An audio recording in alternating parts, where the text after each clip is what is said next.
আচ্ছা দাসবাবু, আপনারা যখন এখানে এসেছিলেন তখন ঠিক কী দেখতে পেয়েছিলেন বলুন তো? এখন তো মৃতদেহ নিচে নামানো হয়েছে, তাছাড়া ঘরের মধ্যে নিশ্চয়ই কিছু পরিবর্তন হয়ে গেছে। মৃতদেহ নামানো ছাড়া আর কোনো পরিবর্তন কিন্তু এখনো হয়নি নিখিলেশ বাবু। ঘরের দরজা ভেজানো ছিল, দরজা ভেতর থেকে লক করা ছিল না, বাইরে থেকেও লক করা ছিল না, শুধুমাত্র ভেজানো ছিল। সমস্যাটা তো ওখানেই দাসবাবু। ছেলেটি যদি আত্মহত্যা করতেই চায়, সে ঘরের দরজা বন্ধ করলো না কেন? আর আত্মহত্যা করার জন্য এত রাস্তা থাকতে সে ওই উঁচু ফ্যানের সাথে গলায় ফাঁস লাগাতে গেল কেন বলুন তো? ব্যাপারটা তো খুবই সহজ। আসলে এই সময় বাড়িতে কেউ থাকে না, তাই ছেলেটি আত্মহত্যা করেছে। আসলে বাড়িতে তার সাথে সবার খুব একটা ভালো সম্পর্ক ছিল তা কিন্তু নয়। তাছাড়া ছেলেটা বেশ কিছুদিন ধরে নিজেও বিভিন্ন কারণে হতাশ হয়ে পড়েছিল।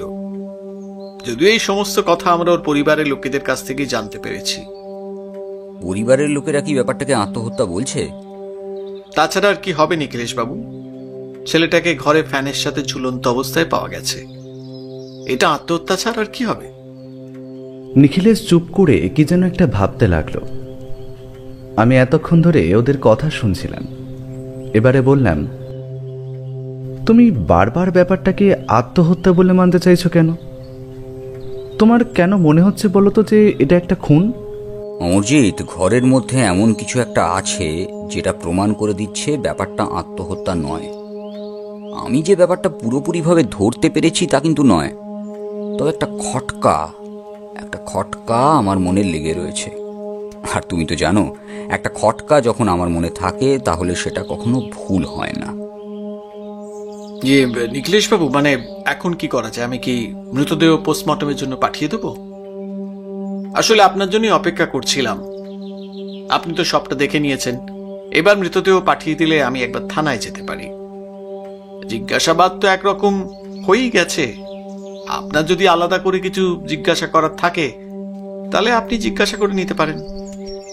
দাসবাবু, আমি সবার সঙ্গে একবার আলাদা করে কথা বলতে চাই, তারপরে না হয় আপনি মৃতদেহ ওখান থেকে পাঠাবার ব্যবস্থা করুন। এই বাড়িতে যারা যারা থাকে সকলকে আমি ওই পাশের ঘরে চাই, তবে আপনি একজন একজন করে পাঠাবেন, সবাইকে যেন একসাথে পাঠাবেন না। আপনি একবার আমার সাথে আসুন, বাড়ির সবাইকে তো সামলাতে হবে। আমি নয় একজন করে ওই ঘরে পাঠিয়ে দেব। না, তোমাকে পাঠিয়ে দিতে হবে না, তুমি একজন একজন করে ওই ঘরে নিয়ে আসবে। প্রথমে নিয়ে আসবে ছেলেটির বাবাকে, তারপর ছেলেটির মাকে, তারপর ছেলেটির বোনকে। কেমন? নিখিলেশ কথাটা বলে পাশের ঘরে চলে গেল। পাশের ঘরের কাছে সিঁড়ির সামনে একজন কনস্টেবল দাঁড়িয়ে, অপর কনস্টেবল রয়েছে বাড়ির বাইরে। বেশ কিছু লোকজন জড়ো হয়েছে বটে, তবে তাদের এখন বাড়ির ভেতরে ঢুকতে দেওয়া হবে না। নিখিলেশ বলে, খুন কিংবা আত্মহত্যা, অপরাধ যাই হোক না কেন, সেখানে খুব বেশি মানুষের যাতায়াত করতে দিতে নেই। তাতে যেমন আসল সূত্র হাতছাড়া হয়ে যায়, তেমন অনেক সময় অনেক খুঁজে পাওয়া হাতের কিংবা পায়ের ছাপও হারিয়ে যায়। তাই দাসবাবু যখন নিখিলেশকে টেলিফোন করেছিল, তখন নিখিলেশ আগেই বলে দিয়েছিল পুলিশ পাঠিয়ে দিতে এবং বাড়িতে যেন বাইরের কেউ ঢুকতে না পারে সেই ব্যবস্থা করতে। তবে তার আগেও কয়েকজন ঢুকে পড়েছিল, তাদের সবাইকে যথাসম্ভব ভালোভাবেই নিখিলেশ বাইরে বার করে দিতে বলেছিল। কারণ এর কাছে আশেপাশের লোকদের কাছ থেকে বেশ কিছু খবর পাওয়া যায়, তাদের সাথে খারাপ ব্যবহার করলে তদন্তের ক্ষেত্রে অসুবিধে হতে পারে। আমি নিখিলেশকে দেখেছি মাঝে মাঝে অদ্ভুত কিছু উপায় অবলম্বন করতে, তবে সেই সমস্ত উপায় অবলম্বন করে সে কিন্তু খুব সহজেই গোটা ব্যাপারটার সমাধান করে ফেলতে পারে। তাই নিখিলেশের উপর আমার এবং দাসবাবুর অনেকটাই ভরসা ছিল। শুধু দাসবাবুর নয়, পুলিশের উপর মহল জানত যে সমস্ত কেস সমাধান করা পুলিশের কাছে সময় সাপেক্ষ কিংবা কঠিন, সেগুলো নিখিলেশ সমাধান করে ফেলতে পারবে। নিখিলেশের কথা মতো প্রথমেই সেই ছেলেটির বাবা অর্থাৎ তন্ময় হালদারকে আমি নিয়ে গেলাম পাশের ঘরে। ভদ্রলোকের দুই চোখ কাঁদতে কাঁদতে লাল হয়ে এসেছে। তিনি কোনো রকমে নিজেকে শান্ত করে আমার সাথে এগিয়ে গেল পাশের ঘরের দরজার কাছে। ভেতরে ঢুকতেই নিখিলেশ বলল, আসুন। খুবই দুঃখিত এই সময় আপনাকে এইভাবে সরিয়ে আনার জন্য, তবে আমাদের এই মুহূর্তে এই সমস্ত ব্যাপারটা জানা দরকার।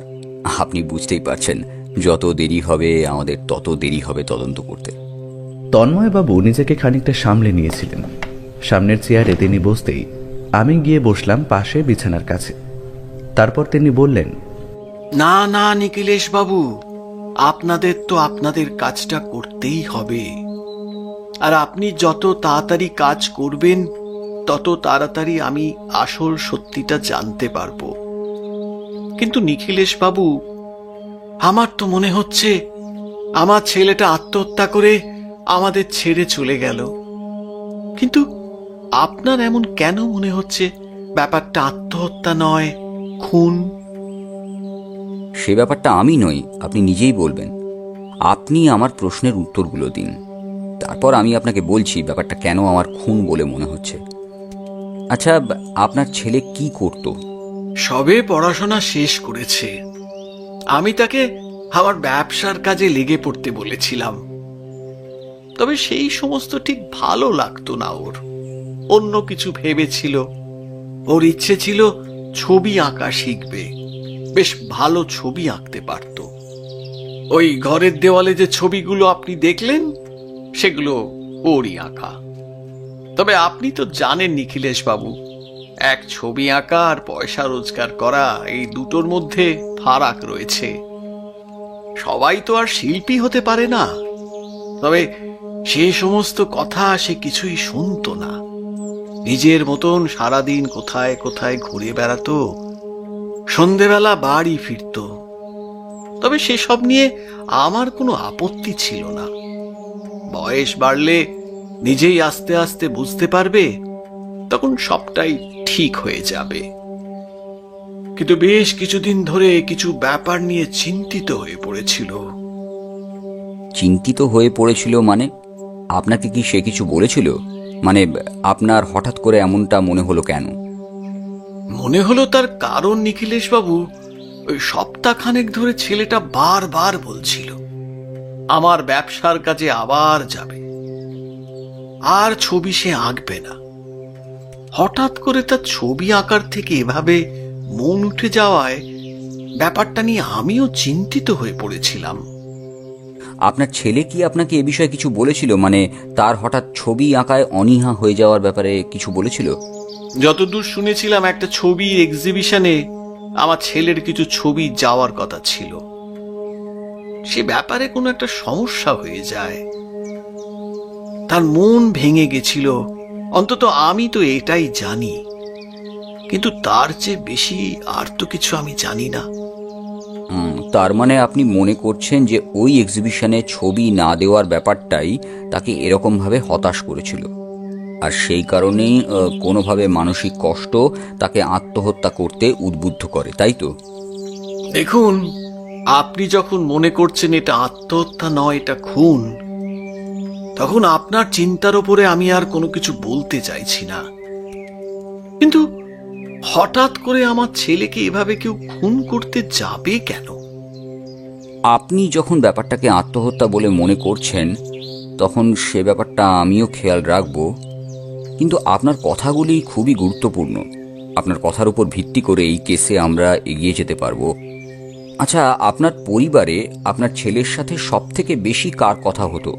মানে তার কোনো সমস্যা হলে সেটা কার কাছে সে বলতো? আমি ব্যবসার কাজে বেশিরভাগ সময় বাড়ির বাইরে থাকতাম, তবে আমার ছেলে মায়ের সাথে কিন্তু এই ব্যাপারে বেশি কথা বলতো না। যতদূর মনে হয় তার বোন এই ব্যাপারে কিছু জানতে পারে। মানে আমার মেয়ে তনুশ্রী এই ব্যাপারে আপনাকে কিছু বললেও বলতে পারে। তবে দুজনেই বেশ ভেঙে পড়েছে এই ব্যাপারে। সবার সাথেই আমি কথা বলবো। তবে আরেকটা প্রশ্ন, আপনার কি এ বিষয়ে কাউকে সন্দেহ হয়? মানে আপনার ছেলের কোনো শত্রু থাকতে পারে যারা এই সমস্ত কাজ করিয়েছে? আমার ছেলেকে এদিক দিয়ে আমি সন্দেহ করতে পারি না, কারণ আমার ছেলের কোনো শত্রু আছে বলে আমি জানতাম না। তার যে কজন বন্ধু আছে তাদের সাথে তার সম্পর্ক খুবই ভালো ছিল। তাছাড়া ছবি আঁকার ব্যাপারে তার কয়েকজন বন্ধু ছিল, তার বাইরে সে খুব বেশি কারোর সাথে মেলামেশা করতো না। আর তার সাথে কোনো মেইলি ব্যাপার স্যাপার মানে আপনি যদি এটা সন্দেহ করেন ওর আত্মহত্যা করার ব্যাপারে, তাহলে তেমন কিছু কিন্তু আমি ঠিক জানি না। না, আচ্ছা বেশ। আচ্ছা, আপনার ছেলের মৃত্যুর খবরটা আপনাকে নিশ্চয়ই আপনার স্ত্রী দিয়েছিলেন। তখন আপনি কোথায় ছিলেন? মানে আপনার কারখানায়? হ্যাঁ নিখিলেশ বাবু, আমি তখন কারখানায় ছিলাম। টেলিফোনটা পেয়ে আমি তো কিছুক্ষণের জন্য হতবুদ্ধি হয়ে গেছিলাম, কি করব বুঝতে পারছিলাম না। তারপর কারখানায় সকলে বলল আমার এখনই বাড়িতে যাওয়া প্রয়োজন আগে। তাছাড়া আমার সাথে আরো একজন এসেছিলেন, আর পুলিশের লোক তো কাউকে বাড়িতে ঢুকতেই দিচ্ছে না, তাই তাকে ফিরে যেতে হয়েছে। আসলে আসলে আমি আমি আমি এখনো নিজে বিশ্বাস করতে পারছি না, বুঝেছেন, যে আমার আমার ছেলেটা নেই। আমার ছেলেটা নেই, আমি সে কথা এখনো বিশ্বাস করতে পারছি না নিখিলেশ বাবু, বিশ্বাস করতে পারছি না। এবার তন্ময়বাবু আর নিজেকে সামলে রাখতে পারলেন না, দুহাতে মুখ ঢেকে আগের মতোই কেঁদে ফেললেন। তন্ময়বাবু, আপনি হতাশ হবেন না। দেখুন, আমি বুঝতে পারছি আপনি যা হারিয়েছেন তার কোনো মূল্য হয় না, কিন্তু যদি এটা আত্মহত্যা না হয়ে খুন হয়ে থাকে, তাহলে তো আমাদের অপরাধীকে খুঁজে বার করতেই হবে, আর এই সময় আপনাকে শক্ত থাকতে হবে। ধন্যবাদ। আমি প্রয়োজনে আপনার সাথে পরে আবার কথা বলবো। আপনি যদি একটু আপনার স্ত্রীকে পাঠিয়ে দেন তাহলে খুব উপকার হয়। আসলে তার সাথেও কিছু কথা বলা প্রয়োজন। নিখিলেশের ইশারায় আমি তন্ময়বাবুকে ধরে ধরে ঘরের বাইরে নিয়ে এলাম। বেশ বুঝতে পারছিলাম ভদ্রলোকের গোটা শরীর মাঝে মাঝেই থরথর করে কেঁপে উঠছে। ভদ্রলোকের বয়স বেশ হয়েছে, তার চোখে একটা চশমা, তার পরনে দামি জামা, আর মাথার চুলে সামান্য পাক ধরেছে। এমন একটা সময় নিজের ছেলের যদি এইভাবে মৃত্যু হয়, তাহলে মানুষ যে কতটা ভেঙে পড়তে পারে তা বোঝাই যায়। আমি তন্ময়বাবুকে পাশের ঘরে পৌঁছে দিলাম। বাড়িটা দোতলা। যে ঘরে ছেলেটার মৃতদেহ এখনো রয়েছে সেই ঘরের সামনে পুলিশের পাহারা রয়েছে। তাছাড়া দাসবাবু সেখানেই দাঁড়িয়ে আছে। পাশের ঘরে তন্ময়বাবুকে ছেড়ে দিয়ে তার স্ত্রীকে নিখিলেশের কথা মতো নিয়ে গেলাম।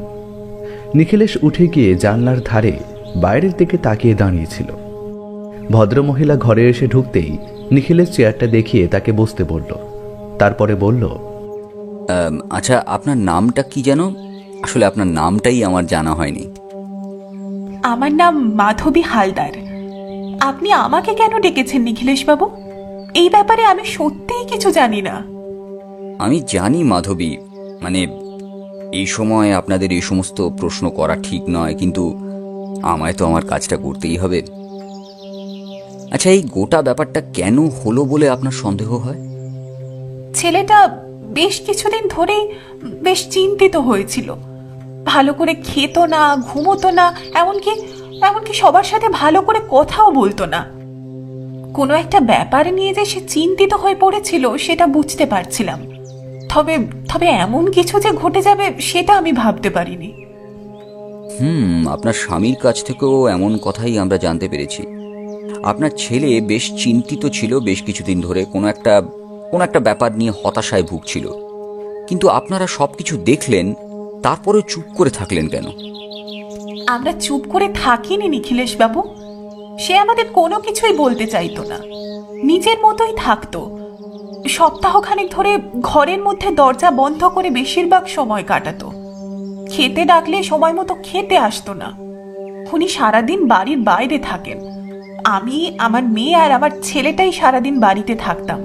তাছাড়া আমাদের যে কাজের লোক রয়েছে সে, আপনি প্রয়োজনে তাদেরকেও জিজ্ঞাসা করতে পারেন, তারা সকলে একই কথা বলবে।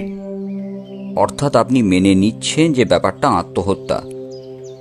আপনার ছেলে হতাশার কারণে আত্মহত্যা করেছে, তবে তার সেই হতাশার কারণ কি শুধুমাত্রই ছবি আঁকার কোনো সমস্যা, নাকি অন্য কিছু হতে পারে? দেখুন, তার ছবি আঁকার ব্যাপারে আমরা কখনোই যেমন না করতাম না, তেমন শুধু ছবি এঁকে তো আর সারা জীবন পেট চলবে না। তাই তাকে কারখানায় কাজকর্ম দেখার কথা বলা হতো। সে সেই সমস্ত কিছুই শুনতো না।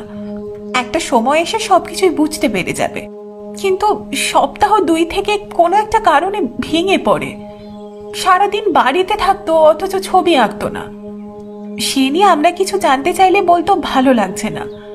এর বাইরে কিছুই তো আমরা জানি না। আচ্ছা, আপনার ছেলের কোনো শত্রু কিংবা এমন কিছু যা আমাদের সাহায্য করতে পারবে, এমন কোনো একটা কথা আছে যেটা বুঝিয়ে দেবে যে ছেলেটি কি কারণে আসলে আত্মহত্যাই করতে পারে, কিংবা এর পেছনে অন্য কোনো ব্যাপার থাকতে পারে? তিনি কিন্তু আর কিছুই বলতে পারলেন না। তার মাথায় আর কিছুই এলো না হয়তো। নিখিলেশ একবার আমার দিকে তাকালো, তারপর আস্তে আস্তে বলল, দেখুন মাধবী, যখন ঘটনাটা ঘটে তখন কিন্তু আপনারাই বাড়িতে ছিলেন। তন্ময়বাবু বাড়ির বাইরে ছিলেন। আপনি, আপনার মেয়ে, এমনকি কাজের লোকও বাড়িতেই ছিল। তাই সন্দেহটা কিন্তু আপনাদেরকেই করা হবে। আর পুলিশের ব্যাপার তো বুঝতেই পারছেন, পুলিশ তদন্ত করলে প্রথম জেরা আপনাদেরই করবে। মানে আপনি বলতে চাইছেন আমি নিজে আমার ছেলেকে আত্মহত্যা করতে বলবো? আর আত্মহত্যা যদি সে করে তাতে আমাদের কিছু করার থাকে না, তাই না? তার মানে আপনি নিশ্চিত যে আপনার ছেলে আত্মহত্যাই করেছে? যদি কাউকে তার ঘরে ফ্যান থেকে ফাঁস লাগানো অবস্থায় ঝুলে থাকতে পাওয়া যায়, তাহলে ব্যাপারটা কি এটাই নিশ্চিত করছে না যে সে আত্মহত্যা করেছে? বেশ, আপনি এখন আসতে পারেন। আপনার মেয়ের সাথে না হয় আমরা পরেই কথা বলবো। আমি বুঝতে পারলাম নিখিলেশ আর মাধবী দেবীর সাথে কথা বলতে চাইছে না। তিনি চলে যেতেই আমি বললাম, দাসবাবু এসেছিলেন, ইশারায় বললেন বডিটা তুলতে হবে, আর তোমার যদি আরেকবার দেখার থাকে তাহলে তুমি দেখে নিতে পারো। তুমি দাসবাবুকে মৃতদেহ নিয়ে যেতে বলো। মৃতদেহ দেখার মতো আর কিছু নেই। আমি ঘরটা আরও একবার ভালো করে দেখতে চাই, আর বিশেষ করে দেখতে চাই এই ছেলেটির আঁকা ছবিগুলো। আচ্ছা, ও ছেলেটির নাম যেন কি? তুমি এতক্ষণ ধরে গোটা কেসের ব্যাপারে কথা বলছো, ভাবছো, অথচ ছেলেটার নামটা এখনো পর্যন্ত জানো না? নিখিলেশ বিছানা ছেড়ে উঠে দাঁড়িয়ে একটু ইতস্তত করে বলল, আসলে ঘরে ঢোকার পরই একটা অদ্ভুত ব্যাপার আমার মনে হচ্ছিল। সেটা ঠিক এখনো বুঝতে পারছি না, তবে কিছু একটা কৌতূহল জাগিয়েছে। তাই ওই ব্যাপারটা খেয়ালও ছিল না। ছেলেটির নাম যতদূর সম্ভব মনে হচ্ছে মৃন্ময় হালদার, তাই তো? হ্যাঁ। দাসবাবু কথা বলতে বলতে যখন নামটা একবার বলছিলেন তখন আমায় নয়, একজন কনস্টেবলকে নামটা বলছিলেন। আচ্ছা, তুমি দাসবাবুকে মৃতদেহটা তুলে নিয়ে যেতে বলো। দাসবাবুকে আটকে রেখে লাভ নেই। আমি বেরিয়ে গেলাম। দাসবাবু মৃতদেহ তোলার জন্য একদম তৈরি হয়েছিলেন। আমি বলতেই দাসবাবু কনস্টেবলদের নির্দেশ দিতেই তারা অতি সাবধানে স্ট্রেচারে করে মৃতদেহ নিয়ে চলে গেল। বাইরে গাড়ি অপেক্ষা করছিল। মৃতদেহ পুলিশের সাথে বাইরে যেতে নিচের দিকে একটা হইচই হট্টগোল শোনা গেল। বাড়ির বাইরে যারা অপেক্ষা করে দাঁড়িয়েছিল তাদের কথাবার্তা বোধ হয়। আমি দোতলার জানলা থেকে একবার বাইরের দিকে তাকিয়ে দেখলাম, বাড়ির বাইরেই একটা বড় রাস্তা।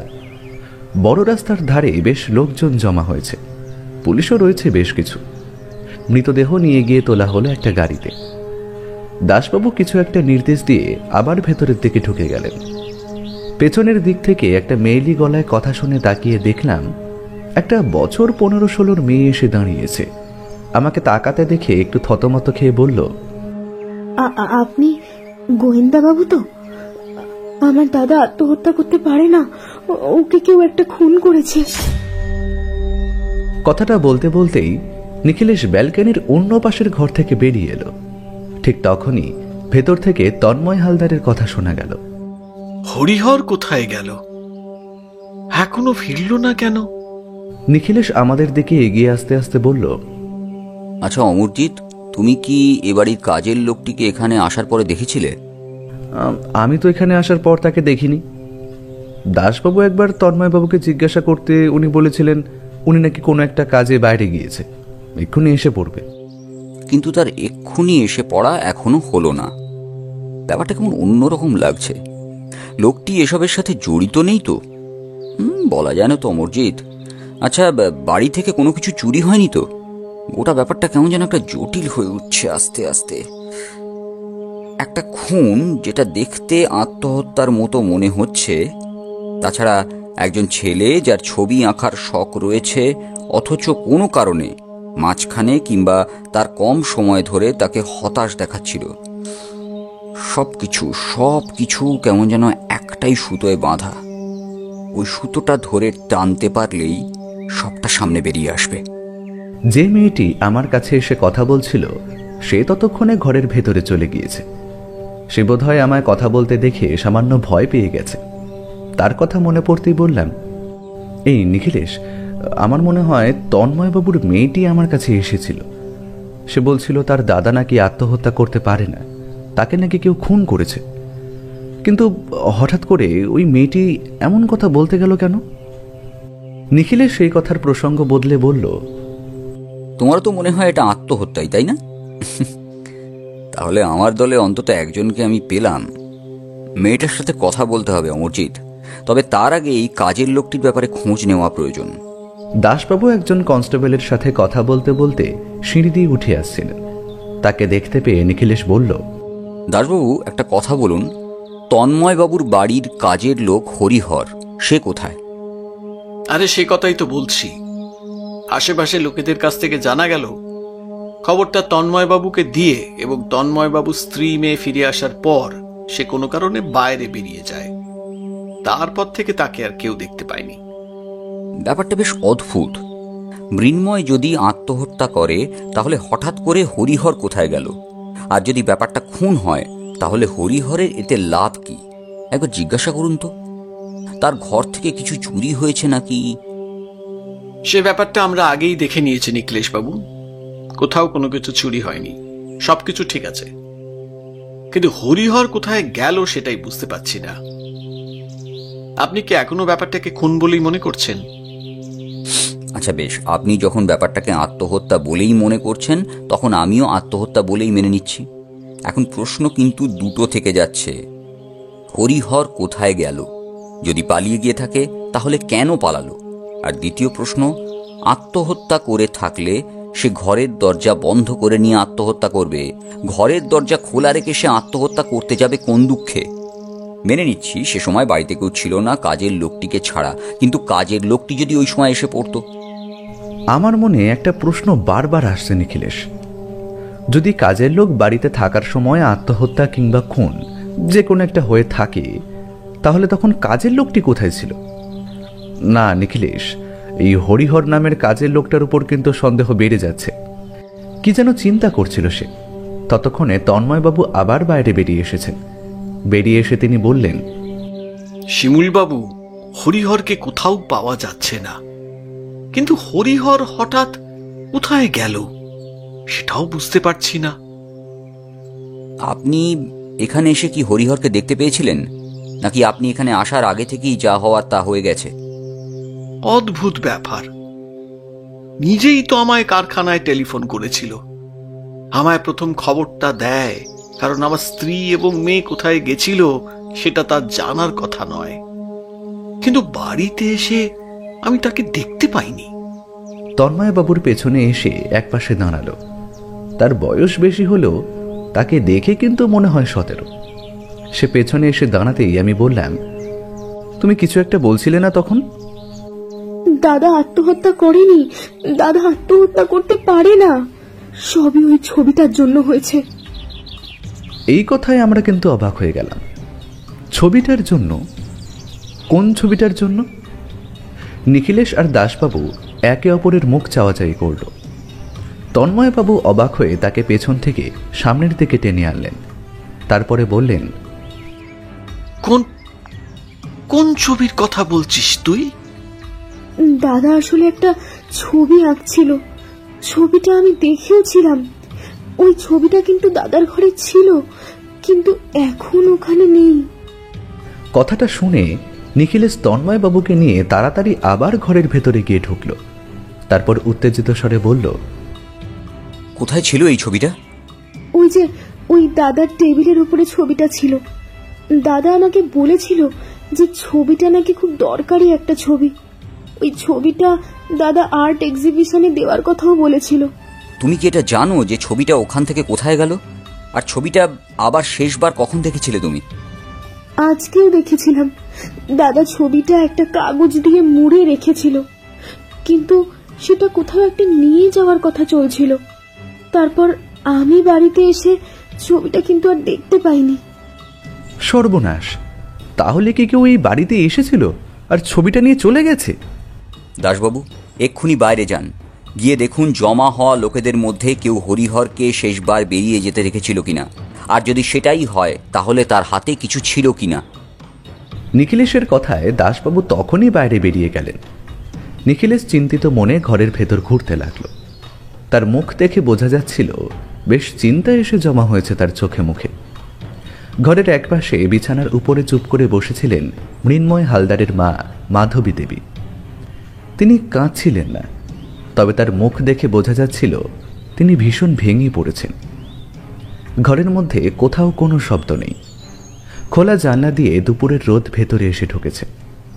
ঘরের এদিকে ওদিকে তাকালে ঘরের মোটামুটি একটা বিবরণ পাওয়া যায়। একটা দরজা, উল্টো দিকে দুটো জানলা, ঘরের একপাশে একটা বিছানা, তার পাশে টেবিল, চেয়ার, এমনকি একটা লম্বা ছবি আঁকার ক্যানভাস রাখার পর্যন্ত জায়গা রয়েছে। উল্টো দিকে একটা ছোট আলমারি।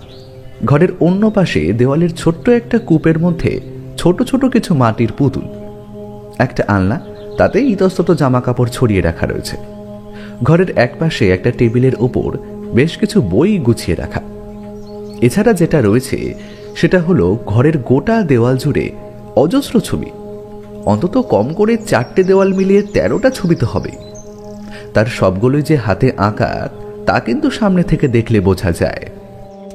নিখিলেশ এগিয়ে গিয়ে একটা ছবি হাতে ধরল। বোঝাই যাচ্ছে ছবিটা কাগজে রেখে পরে পেছনের দিকে মোটা কার্ডবোর্ড লাগিয়ে কাঁচ দিয়ে বাঁধাই করা হয়েছে। এটা যদি সত্যি আপনার ছেলের আঁকা হয় তাহলে সত্যিই তার আঁকার হাত কিন্তু ভালো। শুধু শুধু কেন তাকে ব্যবসার কাজে লাগাতে চেয়েছিলেন?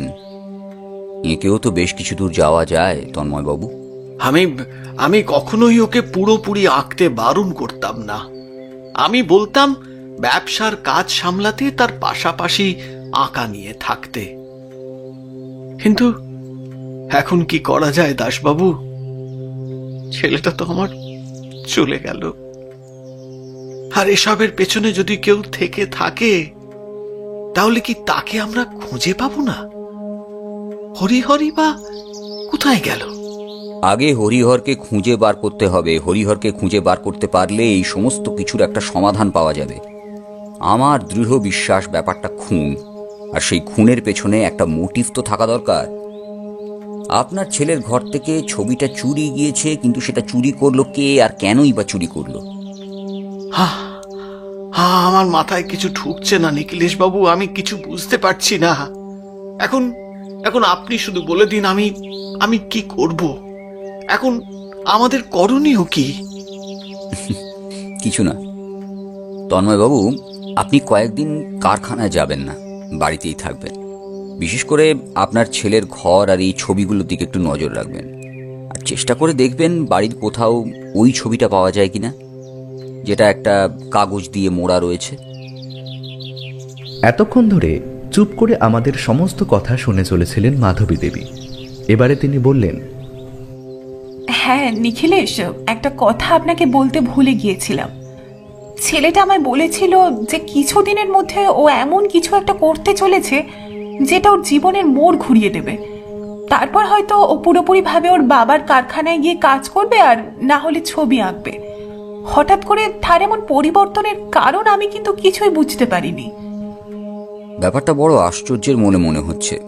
হঠাৎ করে তার মধ্যে এমন কি একটা পরিবর্তন হলো যার জন্য সে ওই কথাটা বলল।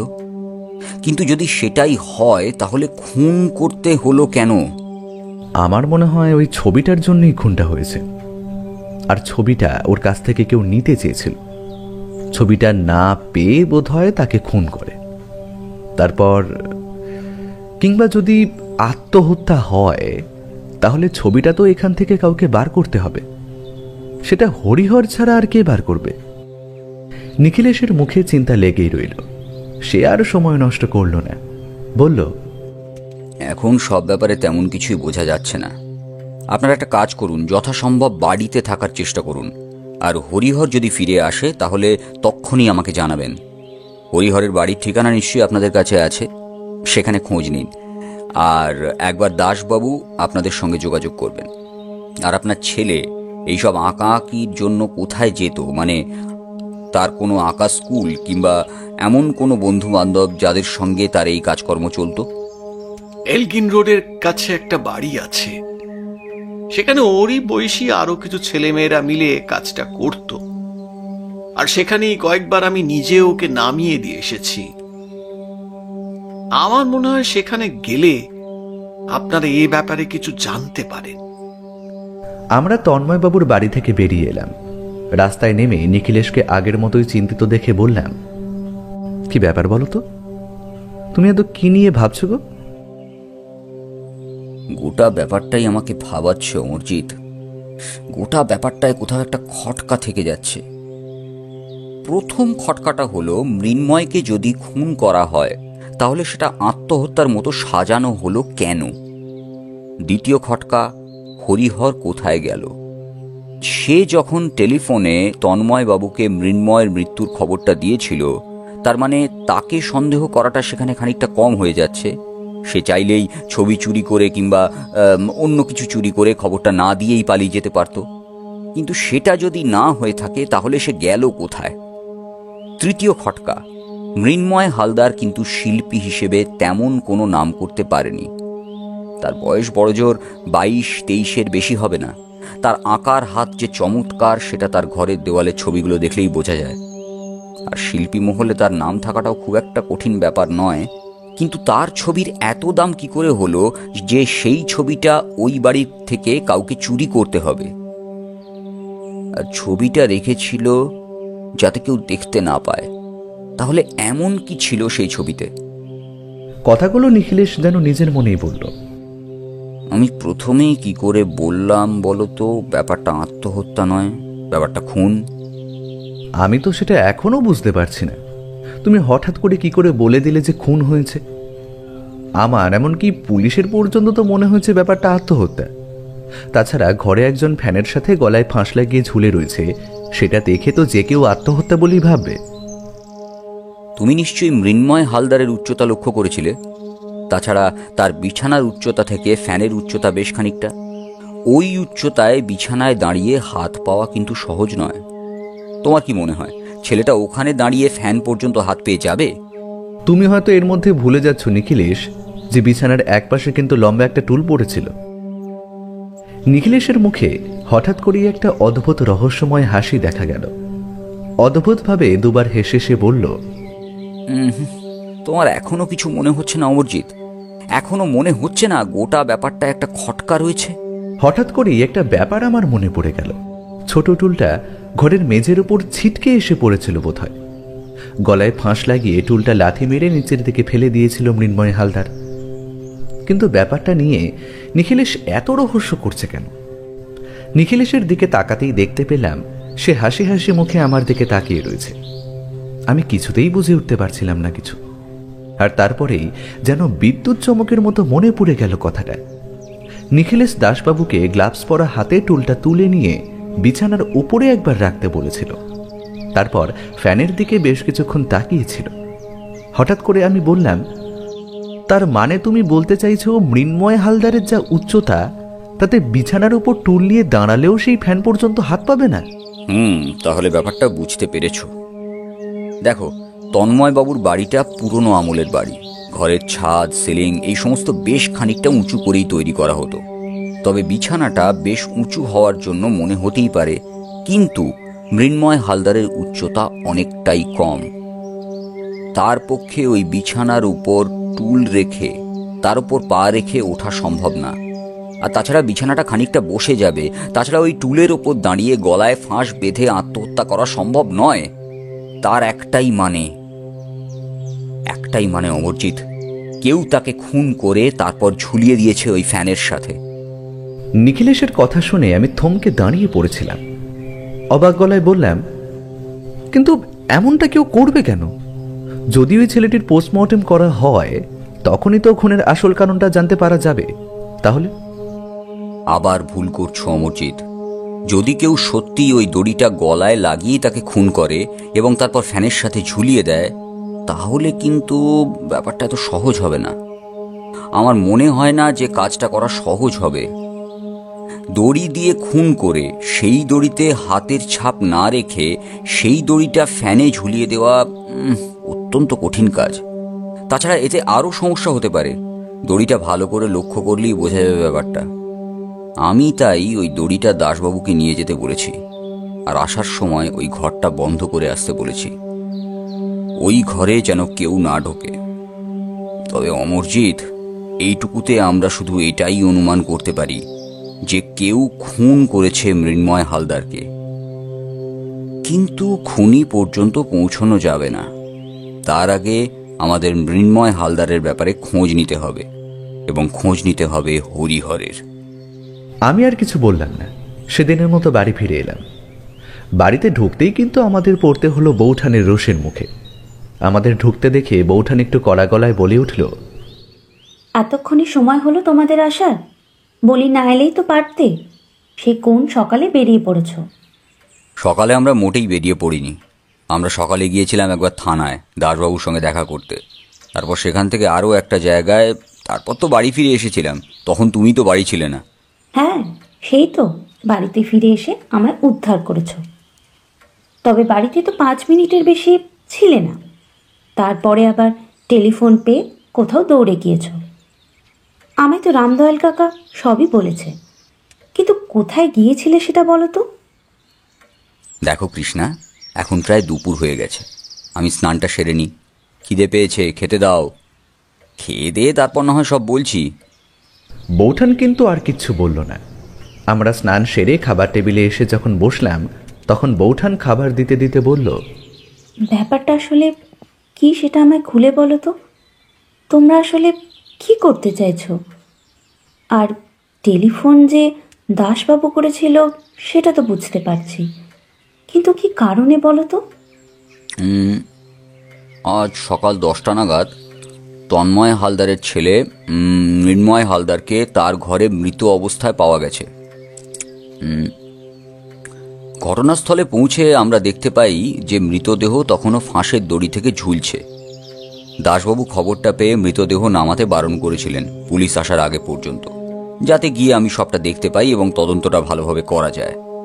প্রাথমিক ভিত্তিতে ব্যাপারটা আত্মহত্যা বলে মনে হলেও টেলিফোনের বিবরণটা শুনে আমার মনে হয়েছে এটা আত্মহত্যা নয়, খুন। তারপর যখন গিয়ে পৌঁছই তখন তো একেবারে নিশ্চিত হয়ে যায় যে ব্যাপারটা কখনোই আত্মহত্যা হতে পারে না। কিন্তু তদন্ত করতে গিয়ে আরও একটা ব্যাপার জানা গেছে। ওই ছেলেটি হলো একজন ছবি আঁকিয়ে। মোটামুটি নাম যে রয়েছে সেটা তার হাতের আঁকা দেখলেই বোঝা যায়। তবে তার ঘর থেকে একটা ছবি চুরি হয়েছে। ছবিটা যে আসলে তার নিজের আঁকা নাকি অন্য কারোর আঁকা সে ব্যাপারে এখনো তেমন কিছু বোঝা যাচ্ছে না। ছবিটা একটা কাগজে মোড়ানো ছিল। সেটা দেখেছিল একমাত্র তার বোন তনুশ্রী হালদার। এখন সব থেকে বড় সমস্যা হলো সেই বাড়ির কাজের লোকটি নিরুদ্দেশ। সে নিজেই তন্ময়বাবুকে খবর দিয়েছিল। তার ছেলের মারা যাওয়ার ব্যাপারে কাজের লোকটি খবর দিয়েছিল। তখন বাড়িতে কাজের লোকটি ছাড়া অন্য কেউ ছিল না। ছেলেটির মৃত্যুটা যে আত্মহত্যা নয়, খুন, সেটা বুঝতে পারছি। কিন্তু ওভাবে বাড়িতে ঢুকে কাউকে ওভাবে খুন করে ফ্যানের সাথে ঝুলিয়ে দেওয়াটা এটা তো সহজ কাজ নয়। যদিও বাড়িটার অবস্থান দেখে আমার মনে হয়েছে ওই বাড়িতে কেউ ঢুকলে কিংবা বেরিয়ে গেলে বাইরের লোকেরা চট করে দেখতে পাবে না, কারণ বাড়িটা রয়েছে একদম শেষ প্রান্তের দিকে। বাড়ি থেকে বেরিয়ে একটা রাস্তা সামনের দিকে এলেও একটা রাস্তা আবার পিছনের দিকে চলে যায়। সেই রাস্তা ধরে এগিয়ে গেলে খানিকটা ফাঁকা জায়গা পেরিয়ে একটা কবরস্থান মতো পড়ে। তার পাশ থেকে যেতে পারলেই বড় রাস্তায় উঠতে পারা যায়, অর্থাৎ অপরাধীরা চাইলে সেই রাস্তা দিয়ে আসতে পারে। কিন্তু আসল সমস্যা হলো হরিহর নামের এই কাজের লোকটি কোথায় গেল, আর ছেলেটির ঘর থেকে যে ছবিটা চুরি হয়েছে সেটা আসলে কিসের ছবি? বৌঠান কথা শুনতে শুনতে অবাক হয়ে তাকিয়েছিল। ভাত আমার থালায় বেড়ে দিতে দিতে সে থমকে গিয়েছিল। তারপর সম্বিত ফিরে পেয়ে আমায় ভাত দিয়ে বলল, বাবা, এই এত ব্যাপার হয়ে গেছে, কিন্তু তুমি কিছু বুঝতে পারলে না? আর এই হরিহর নামে যে কাজের লোকটার কথা বলছো, তাকে খুঁজে পেলে? না কৃষ্ণা, তাকে এখনো খুঁজে পাওয়া যায়নি, তবে আশা করছি খুব শিগগিরই খুঁজে পাওয়া যাবে। তাকে খুঁজে না পাওয়া গেলে কেসটা আরো জটিল হয়ে পড়বে। এর মধ্যে আমাদের ছেলেটির আঁকা স্কুল কিংবা যেখানে সে এই সমস্ত বিষয় নিয়ে কাজকর্ম করত সেখানে খোঁজ খবর নিতে হবে। একটা আর্ট এক্সিবিশনের কথাবার্তা চলছিল, আমরা খেয়াল রাখছি। আসলে এই ব্যাপারটা বেশ জটিল আর অনেকটা বিস্তৃত, খানিকটা সময় লাগবে। আমাদের প্রথম লক্ষ্য হলো হরিহরকে খুঁজে বার করা, তারপর বাকি সমস্ত কিছু। অনেকক্ষণ ধরে নিখিলেশ আর বৌঠানের কথা আমি শুনছিলাম। এবারে বললাম, কিন্তু নিখিলেশ, এই হরিহর যদি খুন করে পালায় তাহলে তাকে কি এত সহজে খুঁজে পাবে? আর তোমার কি মনে হয় ছবিটা কি সে নিয়ে গেছে? নিখিলেশ গম্ভীর মুখে স্বগতোক্তির মতন বলল, হরিহর মৃন্ময়কে ফ্যানের সাথে ঝুলতে দেখে চিৎকার করেছিল। তারপর বাড়ির বাইরে এসে আগে আশপাশের লোকেদের খবর দিয়েছিল, তারা ওখানে গিয়ে পড়েছিল। তারপর হরিহর টেলিফোনে কারখানায় তন্ময় বাবুকে খবর দেয়। ঠিক তারপরেই হরিহর বেরিয়ে পড়েছিল, কিন্তু সে সময় তার হাতে কিছু ছিল বলে কেউ দেখেনি। সে খুব দ্রুত ঘর থেকে বেরিয়ে গিয়েছিল এবং ঘর থেকে বেরিয়ে যাওয়ার আগে জানালার কাছে দাঁড়িয়ে কিছু একটা করছিল। অনেকের সন্দেহ যে জানালার কাছে দাঁড়িয়ে বাইরে কিছু একটা দেখতে পেয়ে সে উত্তেজিতভাবে বেরিয়ে এসেছিল। আর ছবিটা? ঘরের মধ্যে সেই ছবিটা তখন সেখানে ছিল? ছবিটার ব্যাপারে তনুশ্রী যতটা জানে ততটা আর কেউ জানে না, তাই বাড়ির বাকিদের কাছ থেকে এ ব্যাপারে কিছুই জানা যায়নি। তবে তারা ঘরের দরজার কাছে এসে দাঁড়িয়েছিল, ভিতরে ঢুকেছিল, কিন্তু কোনো কিছুতে হাত দেয়নি, কারণ তাদের মধ্যে একজন রিটায়ার্ড পুলিশ অফিসার, সে বারণ করেছিল সবাইকে। আর তাই ঘরের ভেতর ঢুকে কেউ কোনো কিছুতে হাত দেয়নি। দাসবাবু গিয়ে পৌঁছেই আমাদের টেলিফোন করেছিলেন। তাহলে এবার কি করতে চলেছ? প্রথমে কি হরিহরের খোঁজ নেবে? আর তন্ময়বাবুর কাছ থেকে ঠিকানাটা একবার জেনে নাও, তারপর বিকেলের দিকে আমরা না হয় তার বাড়ি থেকে একবার ঘুরে আসি। নিখিলেশ চুপ করে ভাতের থালার দিকে তাকিয়ে ভাত নাড়াচাড়া করতে লাগলো। বৌঠান বলে উঠল, কি হলো? ওভাবে না খেয়ে ভাত দিয়ে নাড়াচাড়া করছো কেন? না, হ্যাঁ, আমার মন বলছে হরিহরকে তার বাড়িতে পাওয়া যাবে না। আর হরিহর যে নিরুদ্দেশ হয়ে গেছে এটা কোনো সাধারণ ব্যাপার নয়, এর পেছনে নিশ্চয়ই কোনো গভীর একটা রহস্য রয়েছে। সেই দিনটা একরকম ভাবে কেটে গেল। এর মাঝে নিখিলেশের সাথে একবার দাসবাবুর আর একবার তন্ময়বাবুর কথা হলো।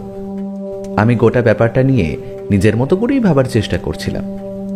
একবার মনে হচ্ছিল হরিহর বোধ হয় মৃন্ময় হালদারকে খুন করে তারপর ওই কাগজে মোড়া ছবিটা নিয়ে পালিয়েছে। কিন্তু সেটা যদি হয় তাহলে ওই ছবিটা নিয়ে সে কি করবে? ছবিটা নিয়ে সে যদি কোথাও যায় তাহলে তো ধরা পড়ে যাবে। আশা করছি পুলিশ এর মধ্যে ওই এলগিন রোডের যে বাড়িতে মৃন্ময় হালদার ছবি আঁকতে যেত সেখানে খোঁজখবর নিয়ে নিয়েছে। তাহলে তো হরিহরের ধরা পড়ে যাওয়ার সম্ভাবনা রয়েছে। আর যদি বাইরের কেউ কাজটা করে থাকে তাহলে তার ক্ষেত্রেও তো ব্যাপারটা সোজা নয়। কিন্তু ওই ছবিটা আসলে কি যে জন্য মৃন্ময় হালদারকে খুন করতে হলো? না, এসব ভাবতে ভাবতে একসময় ঘুমিয়ে পড়লাম। পরদিন সকালে উঠতেই বুঝতে পারলাম পাশের ঘরে নিখিলেশ উত্তেজিত স্বরে কারোর সাথে কথা বলছে। নিখিলেশের ঘরের দরজার কাছে এসে দাঁড়ালাম। ভেতর থেকে শুনতে পেলাম নিখিলেশ বলছে, গোটা এলাকাটায় তল্লাশি চালান, যেখানেই তার থাকার সম্ভাবনা থাকতে পারে সেখানে খোঁজ করুন। তাকে কিন্তু খুঁজে বার করতেই হবে, না হলে এই কেসটা কিন্তু এখানেই থমকে থাকবে। আর যেখানে খোঁজ নিতে বলেছিলাম সেখানে কোনো খোঁজ নিয়েছেন? অপর প্রান্ত থেকে কি কথা ভেসে এলো তা বোঝা গেল না। নিখিলেশ খানিকক্ষণ চুপ করে থেকে আবার বলল, আগে হ্যাঁ, আপনি আপনার কাজ করুন, আমি এদিকটা যা করবার করছি। তবে আপনার কাজটা কিন্তু সব থেকে গুরুত্বপূর্ণ। আপনার কাজের উপর সব কিছু নির্ভর করছে। আমাদের কিন্তু খুঁজে বার করতেই হবে। হ্যাঁ, কি বলছেন? ও আচ্ছা, হ্যাঁ, তাহলে তো খুব ভালোই হলো। আর এক্সিবিশন কবে হওয়ার কথা ছিল? এরপর অপর প্রান্ত থেকে কিছু কথা ভেসে এলেও নিখিলেশ মুখে কিছু বলল না। আমি ঘরের দরজার কাছে দাঁড়িয়ে প্রথমে কথা শুনলাম, তারপরে চলে গেলাম ব্যালকনির দিকে। বেশ কিছুক্ষণ পর নিখিলেশ এসে দাঁড়ালো আমার পাশে।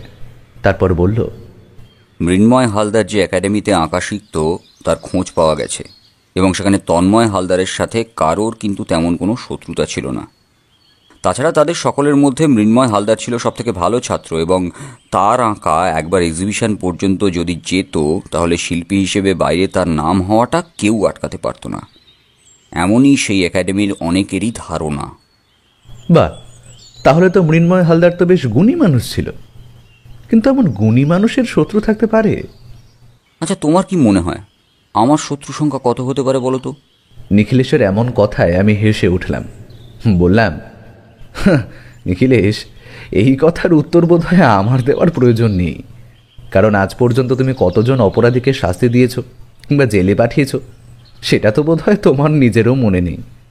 তাদের সবারই যে তোমার ওপর রাগ থাকবে সেটা তো স্বাভাবিক। নেহাত হাতে গুনলে হয়তো কিছু মানুষ নিজেদের অপরাধের প্রায়শ্চিত্তের কথা ভাববে, কিন্তু বেশিরভাগ মানুষেরাই তাদের ধরা পড়ার পেছনে তোমার অবদানকে কখনোই ভুলবে না, আর তারা সব সময় তোমার শত্রু।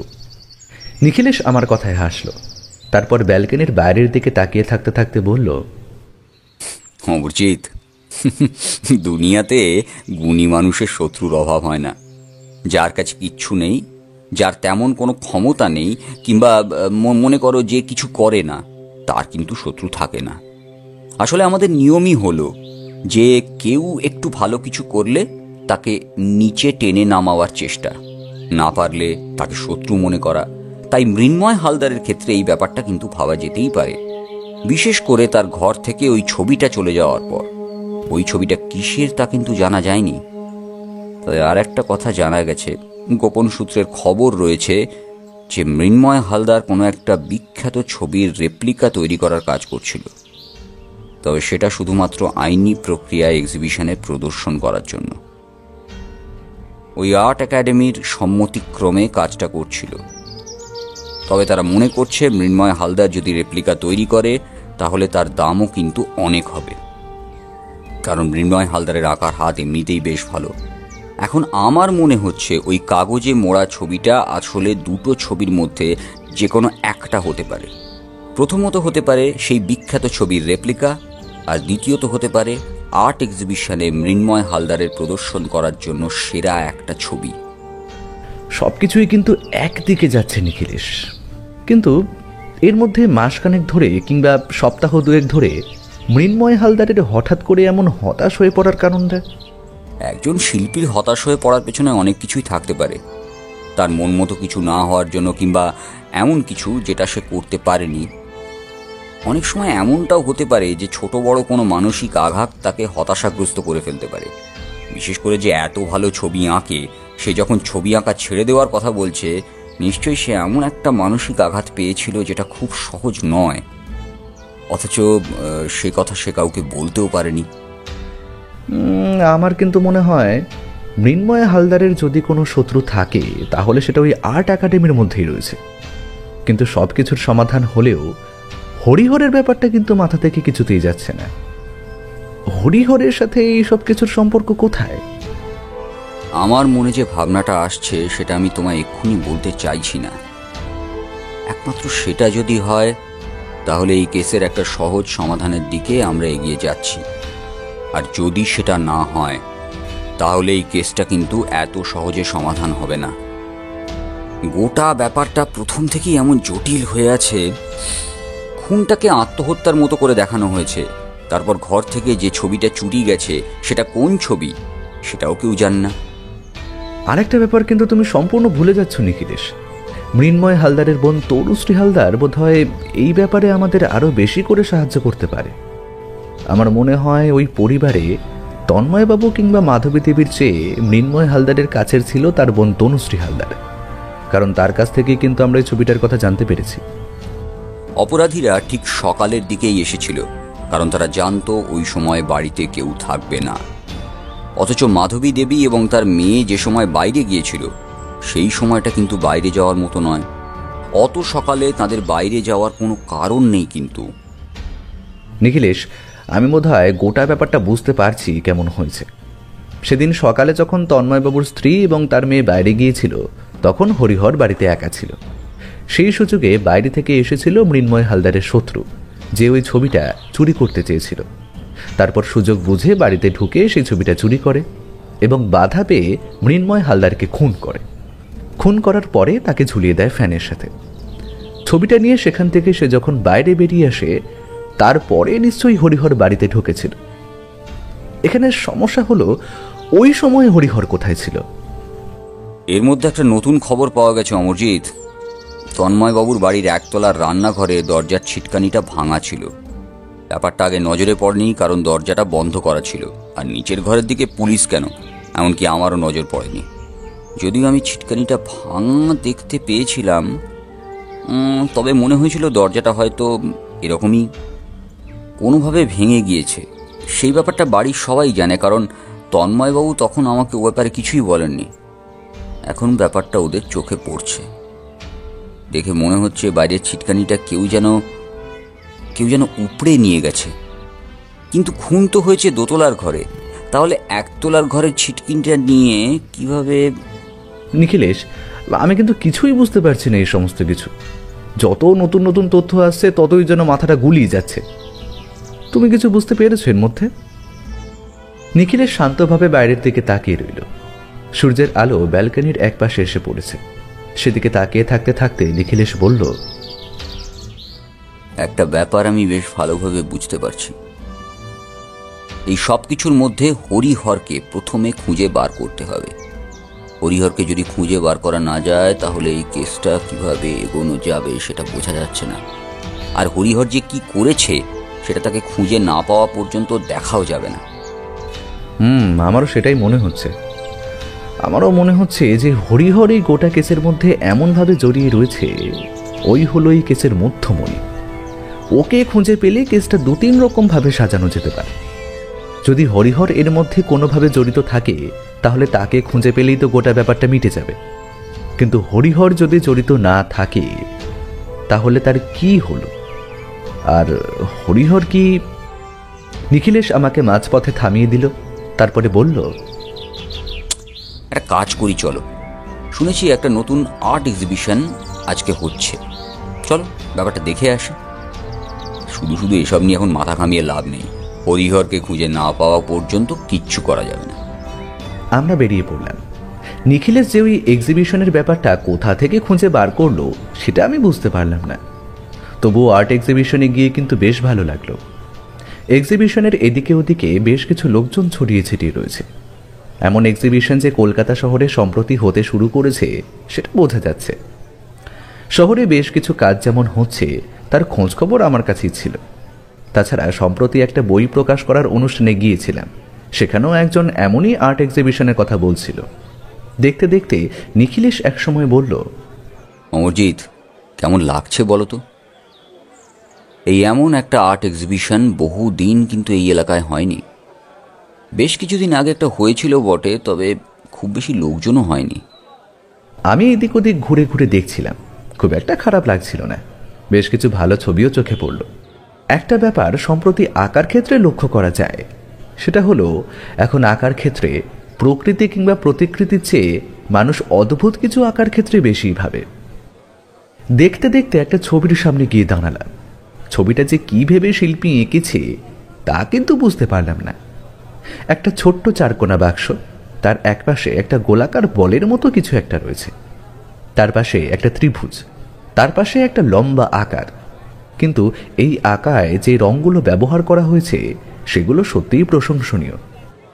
রঙের জন্য সেদিকে তাকিয়ে দেখতে দেখতে নিখিলেশকে আস্তে আস্তে বললাম, এই নিখিলেশ, দেখেছো এখন আঁকার ক্ষেত্রে কত পরিবর্তন হয়ে গেছে? এমন ধরনের আঁকার কথা আজ থেকে 10 বছর আগে কেউ ভাবতে পারতো বলে তো মনে হয় না। অথচ এমন আঁকা কিন্তু এখন এক্সিবিশনে খুব বেশি দেখা যাচ্ছে।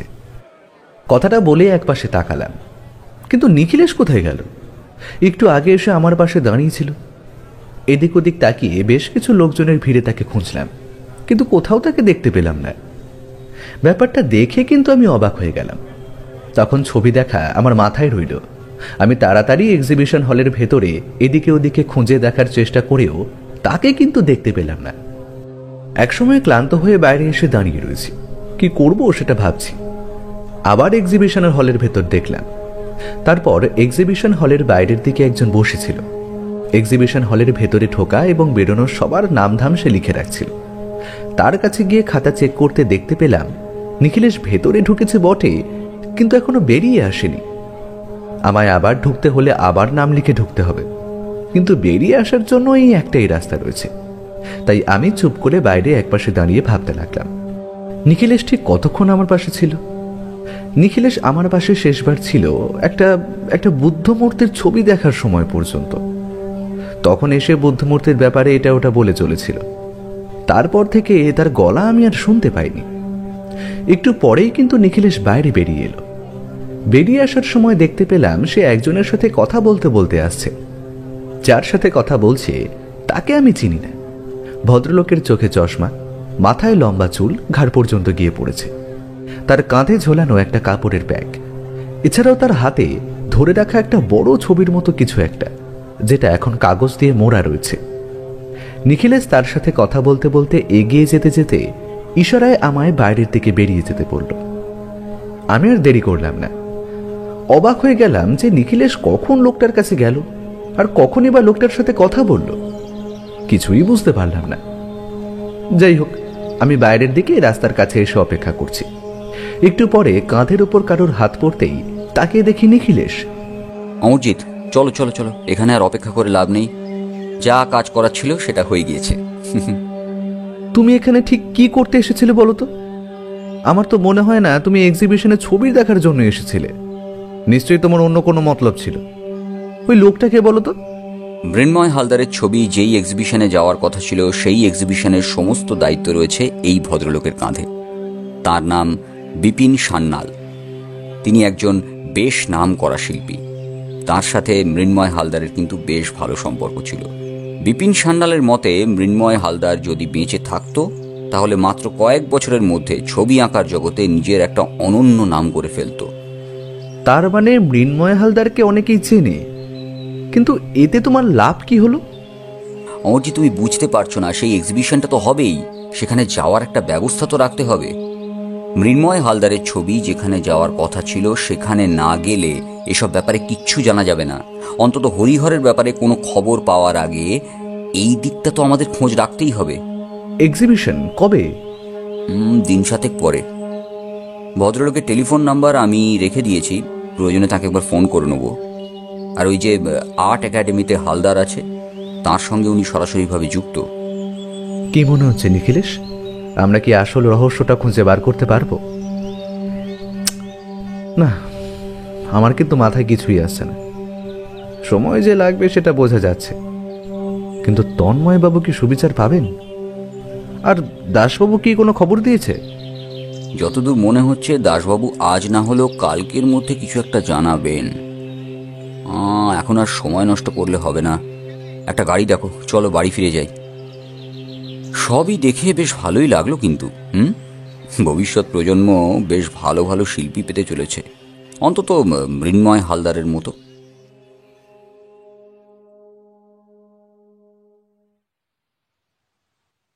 আমরা গাড়ি ভাড়া করে বাড়িতে ফিরে এলাম। সেই রাতে নিখিলেশের সাথে কেসের ব্যাপারে কিন্তু আর কোনো কথা হলো না। যা কথা হলো তার সমস্ত কিছু ছবির ব্যাপারে। রাতের খাওয়া দাওয়া সেরে একসময় আমরা ঘুমোতে চলে গেলাম। পরদিন সকালে নিখিলেশ নিজে এসে আমার ঘুম ভাঙালো। কোনো রকমে বিছানায় উঠে বসে বললাম, কি ব্যাপার নিখিলেশ, এত সকালে? খবর আছে অমরজিৎ, হরিহরকে পাওয়া গিয়েছে। হ্যাঁ, তার কাছ থেকে কিছু জানা গেছে? আর হঠাৎ করে সে নিরুদ্দেশ হয়ে গিয়েছিল কেন? অমরজিৎ, হরিহর আর কোনো দিন কখনোই কিছু বলতে পারবে না। তার কথা বলার আর কোনো সুযোগই নেই। অনেক বড় একটা সুযোগ আমরা হারালাম অমরজিৎ। নিখিলেশের এমন কথায় আমি অবাক হয়ে গেলাম। আমার ঘুম ততক্ষণে ভেঙে গিয়েছে। অবাক হয়ে নিখিলেশের দিকে তাকিয়ে দেখি সে বিছানার পাশের চেয়ারে ধপ করে বসে পড়েছে। একটা হাত দিয়ে অন্য হাতের আঙুল মটকাতে শুরু করেছে। যখন নিখিলেশ কোনো ব্যাপার নিয়ে প্রচণ্ডভাবে হতাশ হয়ে পড়ে তখন সে এমনটা করে। আমি বিছানা থেকে নামতে নামতে বললাম, কেন, কি হয়েছে বলো তো? হরিহরের আবার কি হলো? তন্ময় বাবুর বাড়ির পিছনের দিকে যে রাস্তার ফাঁকা জায়গা পেরিয়ে কবরস্থানের পাশ থেকে যে বড় রাস্তায় গিয়ে মিশেছে, তার আগে একটা ছোট্ট ডোবা মতো রয়েছে। আজ সকালে সেই ডোবাতে হরিহরের মৃতদেহটা ভেসে উঠেছে। সর্বনাশ! তার মানে হরিহর মারা গেছে? কিন্তু এটা কে করলো?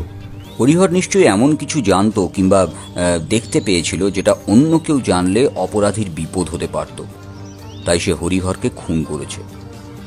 আমার মনে হয় হরিহর খুন হয়েছে মৃন্ময় খুন হওয়ারই দিনে।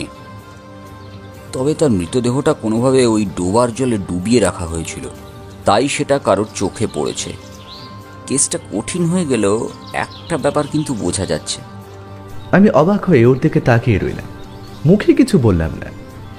নিখিলেশ চেয়ার ছেড়ে উঠে জানলার কাছে গিয়ে দাঁড়ালো, তারপর আমার দিকে তাকিয়ে শক্ত গলায় বলল, মৃন্ময় হালদারের খুনের পেছনে কোনো শক্ত মোটিভ রয়েছে, আর হরিহর নিশ্চয়ই কিছু দেখতে পেয়েছিল। আমাদের আবার নতুন করে শুরু করতে হবে অমরজিৎ, নতুন করে শুরু করতে হবে। আমি অবাক হয়ে তাকিয়ে রইলাম নিখিলেশের দিকে, মুখে কিছু বলতে পারলাম না। জানি না এই কেসটা আমাদের আর কোথায় নিয়ে যাবে। কি অবস্থা বলুন তো দেখি।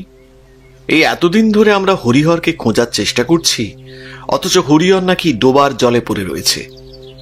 এই ব্যাপারটা কিন্তু সুবিধের বলে আমার আর মনে হচ্ছে না। ব্যাপারটা আমার প্রথম দিন থেকেই সুবিধের মনে হয়নি দাসবাবু। আমি প্রথমেই বলেছিলাম এই সব কিছুর মধ্যে কোনো একটা ব্যাপার নিশ্চয়ই রয়েছে। আপনি তো প্রথম থেকেই বলে গেছেন যে ব্যাপারটা আত্মহত্যা আর কেসটা অতি সাধারণ, এর মধ্যে নাকি কিছুই নেই। এখন বিশ্বাস হলো তো আমি অকারণে কোনো কিছুই বলিনি। কিন্তু আপনি সামান্য চোখের দেখা দেখে কি করে বলে দিলেন যে মৃন্ময় হালদার একা একা ওই টুলের ওপরে উঠে ফাঁসের দড়ি গলায় লাগাতে পারে না? আমি কিন্তু সেটা এখনো বুঝে উঠতে পারছি না। শুধু চোখের দেখায় আপনি উচ্চতার ফারাকটা বুঝতে পেরে গেলেন? না, আসলে মৃতদেহটাকে দেখে আমি ব্যাপারটা আন্দাজ করেছিলাম। কোনো সময় যদি উপর থেকে নিচের দিকে ফাঁস দেওয়া হয় তাহলে মৃতদেহর গলার দড়িটা পড়ে এই একদম ঘাড়ের কাছে, সেইখানেই লাল হয়ে থাকে। কিন্তু মৃন্ময় হালদারের ক্ষেত্রে ব্যাপারটা হয়েছিল একটু অন্য রকম। ছেলেটার গলায় ফাঁসের দাগটা ছিল সংযোগস্থল থেকে সামান্য একটু নিচে, কণ্ঠনালীর কাছে। একবার দেখে মনে হলো যে পিছন থেকে তার গলায় দড়ি পাকিয়ে তাকে শ্বাসরুদ্ধ করে মারা হয়েছে। পরে ব্যাপারটাকে আত্মহত্যা বলে চালিয়ে দেওয়ার জন্য ওখানে ঝুলিয়ে দেওয়া হয়েছে।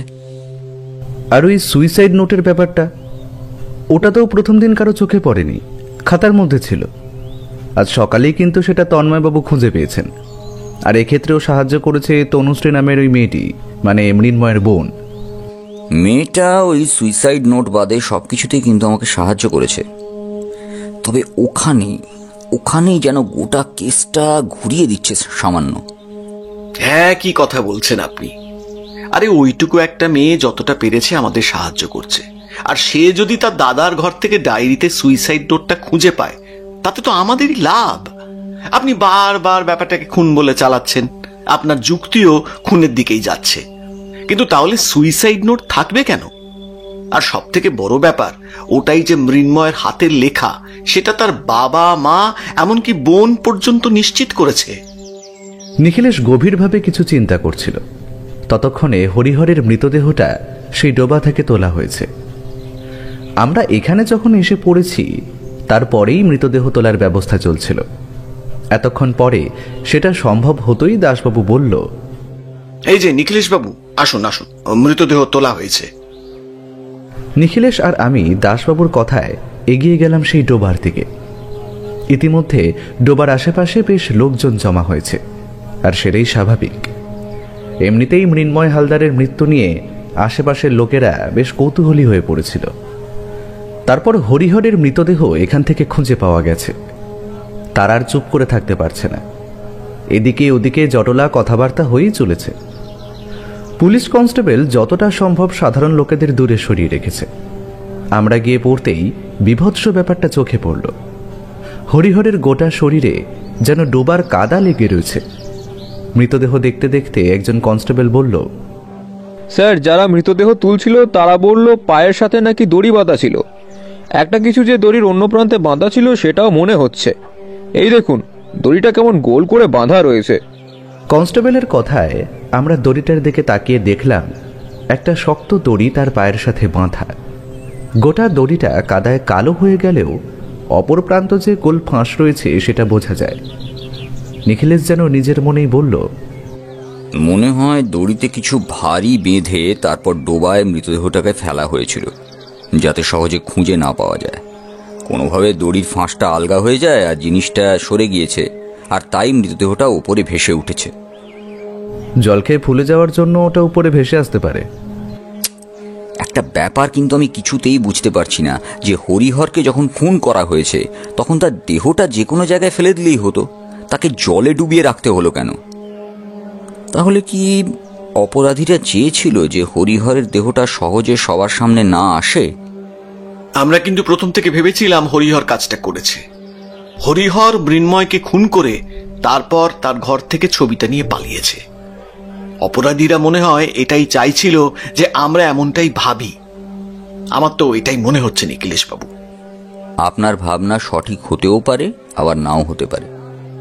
এই গোটা কেসে আমরা এখনো পর্যন্ত যাই ভেবেছি তার সবকিছুই কেমন যেন এলোমেলো হয়ে গেছে।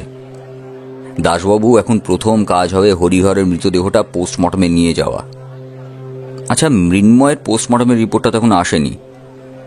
যত তাড়াতাড়ি সম্ভব বের করুন, তারপর সেগুলো আমার চাই। রিপোর্ট পেলে এই ব্যাপারে কিছু একটা খুঁজে বার করা যাবে। আশা করি আপনি বুঝতে পারছেন। সবই বুঝতে পারছি নিখিলেশ বাবু, কিন্তু একটা কথা বলুন তো, এই যে মৃন্ময়ের খুন, তারপর হরিহরের খুন, সমস্ত কিছুর পেছনে আসল মোটিভটা কি, সেটা কি আপনি বুঝতে পেরেছেন? না, সেটা বোধহয় এখনো বুঝতে পারিনি। তবে আমার কেন জানি না মনে হচ্ছে যে গোটা ব্যাপারটা বেশ বেশ গভীর পর্যন্ত রয়েছে। এই মৃন্ময়ের খুন, মৃন্ময়ের বাড়ি থেকে ছবি চুরি যাওয়া, তার সাথে হরিহরের মৃত্যু, সবকিছু যেন যেন একটা বড় সুতোয় বাঁধা। এই সব কিছু জানতে গেলে আমাদের প্রথমে পোস্টমর্টমের রিপোর্টগুলো দেখতে হবে। হরিহরের কাছ থেকে তো আর কিছুই জানা যাবে না, তাই মৃন্ময়ের ব্যাপারে নতুন করে খোঁজ খবর নেওয়া শুরু করতে হবে। তাতে যদি আমরা এই কেসে কোনো সুবিধা করতে পারি। আচ্ছা নিখিলেশ, হিহর যখন বাড়িতে ছিল তখন নিশ্চয়ই তার বাড়ি থেকে কেউ এসেছিল। তাহলে আশেপাশের কেউ কি তাকে দেখেনি? না দেখার সম্ভাবনাটাই বেশি। ওর বাড়িতে গিয়ে ডায়েরিটা পাওয়া গেছে, অর্থাৎ ওই যাতে সুইসাইড নোটটা লেখা রয়েছে। আমি এটাই ভাবছিলাম নিখিলেশ বাবু, আপনি কখন ডায়েরিটার কথা জিজ্ঞাসা করবেন। আমি ওটা আপনাকে দিতে পারি, তবে এই কেসটা কিন্তু ওপর থেকে আর 2-1 দিনের মধ্যেই চাপ আসা শুরু করবে। তন্ময় বাবু কিন্তু নেহাত কোনো ছোটখাটো মানুষ নয়। কারখানার ব্যবসা তার বেশ বড় সড়ো। আর তাছাড়া মৃন্ময় হালদার এখনো তেমন নাম করতে না পারলেও তার ছবি কিন্তু অনেকেই এর মধ্যে দেখেছে। তাই তার মৃত্যুর খবরটা বাইরে বেরোনোর পর থেকেই এটা নিয়ে সবাই চিন্তিত হয়ে রয়েছে। দাসবাবু একটা প্লাস্টিকে মোড়া ডায়েরি এগিয়ে দিল নিখিলেশের দিকে। ও সেটা হাতে নিয়ে বলল, তাহলে অপেক্ষা করবো আপনার জন্য। আজ চলি, একটা টেলিফোন আসবার কথা আছে। নিখিলেশ যে টেলিফোনটা আসার কথা বলেছিল সেটা কিন্তু সেদিন আসেনি, এসেছিল একদিন পরে। গোটা দিন নিখিলেশ অধীর আগ্রহে টেলিফোনটার জন্য অপেক্ষা করছিল, কিন্তু পরদিন সকালে প্রথমে টেলিফোন এলো দাসবাবুর। টেলিফোন ধরে নিখিলেশ যে কি কথাবার্তা বলল তা আমি শুনতে পাইনি। একটু পরে দুপুরে খাওয়ার সময় নিখিলেশ বলল, বুঝলে অমরজিৎ, দাসবাবু 2টো পোস্টমর্টম রিপোর্ট হাতে পেয়ে গিয়েছেন। রিপোর্ট বলছে যে মৃন্ময় হালদারের গলায় যে দড়ির দাগটা পাওয়া গেছে তাতে নাকি 2টো দড়ির দাগ রয়েছে। আমার সন্দেহটা ঠিক। অপরাধী প্রথমে তার গলায় দড়ি পেঁচিয়ে খুন করেছে, তারপর ঠিক সেখানেই দড়ি বেঁধে তাকে ফ্যানের সাথে ঝুলিয়ে দিয়েছে। কিন্তু অপরাধী বোধহয় এটা বুঝতে পারেনি যে ফ্যানের সাথে ঝোলা অবস্থায় তার গলা থেকে দড়িটা সামান্য সরে গিয়ে অন্য আরেকটা দাগ তৈরি করবে। যেহেতু ফাঁস লাগা অবস্থাতেই তাকে ঝুলিয়ে দেওয়া হয়েছে, তাই দড়িটা আর আলাদা কোনো দাগ তৈরি করতে পারেনি। সামান্য সরে এসে ওই দাগের উপরেই আর একটা মোটা দাগ তৈরি করেছে। প্রথমের ছাপটা কম, দ্বিতীয় দড়ির ছাপের দাগটা বেশি। কারণ ঝুলে থাকা দাগ আর পেঁচিয়ে রাখা দাগের মধ্যে কিন্তু পার্থক্য রয়েছে। আর হরিহরের মৃত্যুর ব্যাপারটা? হরিহরের মাথায় ভারী কিছু দিয়ে আঘাতের চিহ্ন রয়েছে, তবে তাতে তার মৃত্যু হয়নি। তার মৃত্যু হয়েছে জলে ডোবা অবস্থায়। আর ফুসফুসে অনেকটা জল পাওয়া গিয়েছে। পুলিশের ডক্টর মনে করছে যে মৃত্যুটা আসলে ওই কারণেই হয়েছে। অজ্ঞান অবস্থায় তাকে জলের মধ্যে ডুবিয়ে রাখার জন্য এমনটা হয়ে থাকতে পারে। কিন্তু এই দুটো ব্যাপার আমাদের কি সাহায্য করতে পারে বলো তো? অনেকটাই সাহায্য করতে পারে।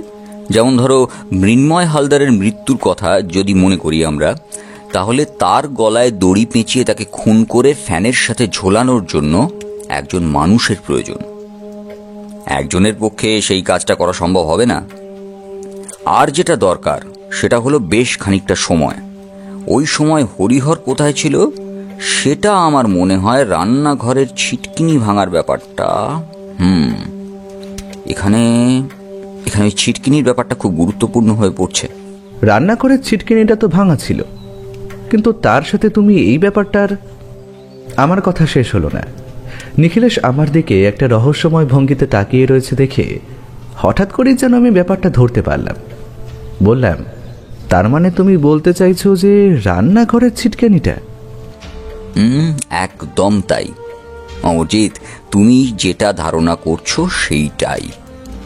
হরিহরকে বেশ কিছু সময়ের জন্য সরানো প্রয়োজন হয়েছিল, আর সেই ফাঁকে অপরাধীরা, এখানে অপরাধীরা বলছি কারণ আমার মনে হচ্ছে না যে এই সব কিছুর পেছনে একজন অপরাধী রয়েছে। নিশ্চয়ই দুজন কিংবা তার বেশি কেউ রয়েছে, আর তাদের সকলেই মৃন্ময়ের চেনা। না হলে মৃন্ময় কিংবা হরিহর তাদের বাড়িতে ঢুকতে দেবে কেন? সেটা তো ঠিক। আর এই হরিহরের পোস্টমর্টেম রিপোর্ট থেকে কি পেলে? আমার মনে হয় হরিহর কিছু একটা বুঝতে পেরেছিল, তাই আশপাশের লোকজনকে ডেকে সে বাইরে বেরিয়ে গিয়েছিল। কোনো একটা কারণে, আমার মনে হয় কোনো একটা কারণে ওই জানালা থেকে সে অপরাধীদের মধ্যে কাউকে দেখতে পেয়ে সেখানে গিয়েছিল, আর অপরাধীরাও তাকে সুযোগ বুঝে ওই কবরখানার দিকের রাস্তাতেই ডোবার কাছে নিয়ে যায়। তারপরের ব্যাপারটা আমি এখনো ঠিক ধারণা করতে চাইছি না, তবে আমার মনে হচ্ছে এক্ষেত্রেও অপরাধী একজনের চেয়ে বেশি থাকাটাই স্বাভাবিক। না হলে একজনের পক্ষে ওইভাবে কাজ করাটা সম্ভব নয়। বৌঠান এতক্ষণ ধরে আমাদের খাবার পরিবেশন করছিল, আর নিখিলেশ আর আমার কথাগুলো বেশ ভালো করে শুনছিল। এবারে বলল, তোমাদের কথা শুনে সমস্তটা যেন বুঝতে পারছি, কিন্তু এই এত কিছু যে কাণ্ড হলো তার পেছনে আসল কারণ কি? তুমি তো বলো যে প্রত্যেক কেসে একটা মোটিভ থাকে, মোটিভ ছাড়া নাকি কোনো কেসই হয় না। হয় না তো, এখানে আসল মোটিভ রয়েছে মৃন্ময় হালদারের কাছে থাকা ওই ছবিটা, যে ছবিটা সে একটা কাগজে মুড়ে রেখে দিয়েছিল। কিন্তু আসল প্রশ্নটা হলো, ওই ছবিটা আসলে এমন কি দামি যে তার জন্য দুটো খুন করতে হলো? আমিও তো সেটাই ভাবছি। তুমি বলেছিলে ওই ছবিটা কোনো একটা বিখ্যাত ছবির প্রতিকৃতি, কিন্তু সেই ছবিটা আসলে কি? সেটার জন্য আমাদের অপেক্ষা করতে হবে অমরজিৎ। অপেক্ষা করা ছাড়া এখন আমাদের কাছে কিচ্ছু নেই। আমাদের হাতে এখন একটাই রাস্তা রয়েছে যাতে গোটা কেস সমাধান করা যায়, সেটা হলো মৃন্ময় যে একাডেমিতে ছবি আঁকত সেখান থেকে কোনো একটা খবর জোগাড় করা।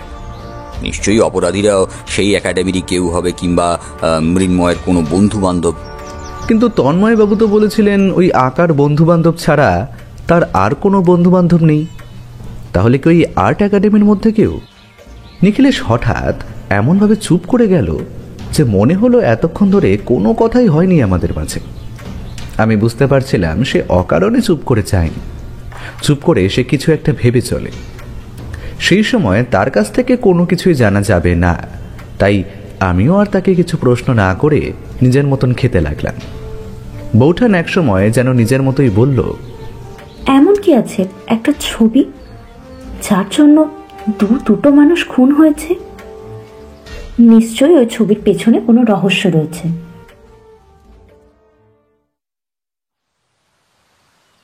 পরদিন সকালে নিখিলেশ আর আমি গিয়ে পৌঁছলাম সেই আর্ট একাডেমিতে, যেখানে মৃন্ময় হালদার আঁকা শিখতে আসত।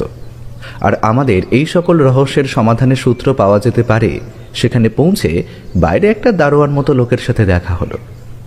নিখিলেশ আমায় কিছুক্ষণ দাঁড়াতে বলে তার সাথে কথা বলল। তারপর আমার কাছে এসে বলল, বলছে এখন এখানে কেউ নেই, ঘন্টাখানেক পর থেকে সবাই আসতে শুরু করবে। এই সময়টা বাইরে কোথাও গিয়ে আবার 1 ঘন্টার মধ্যে ফিরে এসে লাভ নেই, বুঝলে? এই আর্ট একাডেমির বাইরের বাগানটা ততক্ষণ ঘুরে দেখি। বাগানটা সত্যি ঘুরে দেখার মতন। একটা পাঁচিল দিয়ে ঘেরা বড় বাড়িতে, আর একাডেমি দেখে বাড়ি বলে মনে হলেও ভেতরটা কিন্তু হলঘরের মতো। সেটা আমরা পরে বুঝতে পেরেছিলাম। বাইরে দুপাশে বাগান, এমনকি বাগানের মাঝখান দিয়ে হেঁটে যাওয়ার রাস্তাও রয়েছে। বাড়ির পেছনের দিকেও সেই বাগান। সামনের ছোট্ট সোজা রাস্তা বাদ দিয়ে বাদবাকিটা এখানে ওখানে ছড়িয়ে ছিটিয়ে রয়েছে ফুল আর ফলের গাছ। তবে এসব গাছপালা যে একা একাই তৈরি হয়নি তা বোঝা যায় এদের পেছনে যথেষ্ট সময় এবং অর্থ ব্যয় করতে হয়। নিখিলেশের বাড়িতেও একটা গাঁদা ফুলের চারা অনেকটা বড় হয়েছে, সেটা অবশ্যই বৌঠানের যত্নে।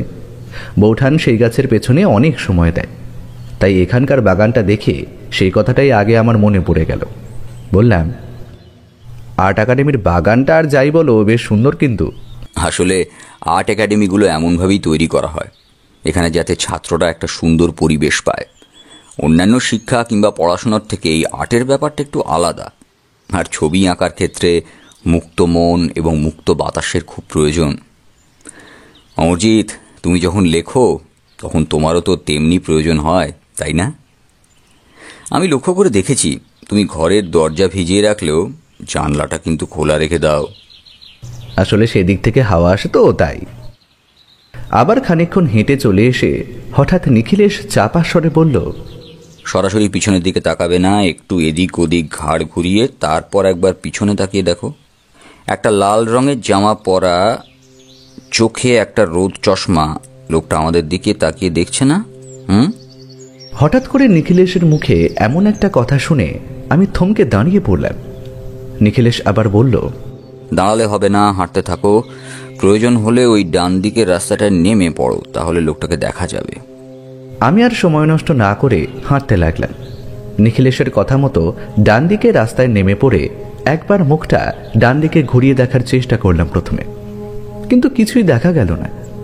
তারপর মনে হলো পেছনের দিকে একটা মাঝারি আম গাছের তলায় একটা লোক দাঁড়িয়ে রয়েছে। তার পরনে একটা লাল রঙের জামা, নিচে একটা সাদা রঙের প্যান্ট, তার চোখে চশমা রয়েছে। আমি আরও চাপা গলায় বললাম, কিন্তু নিখিলেশ, লোকটা কি? আর তুমি এই লোকটাকে এত সন্দেহের চোখে দেখছো কেন বলো তো?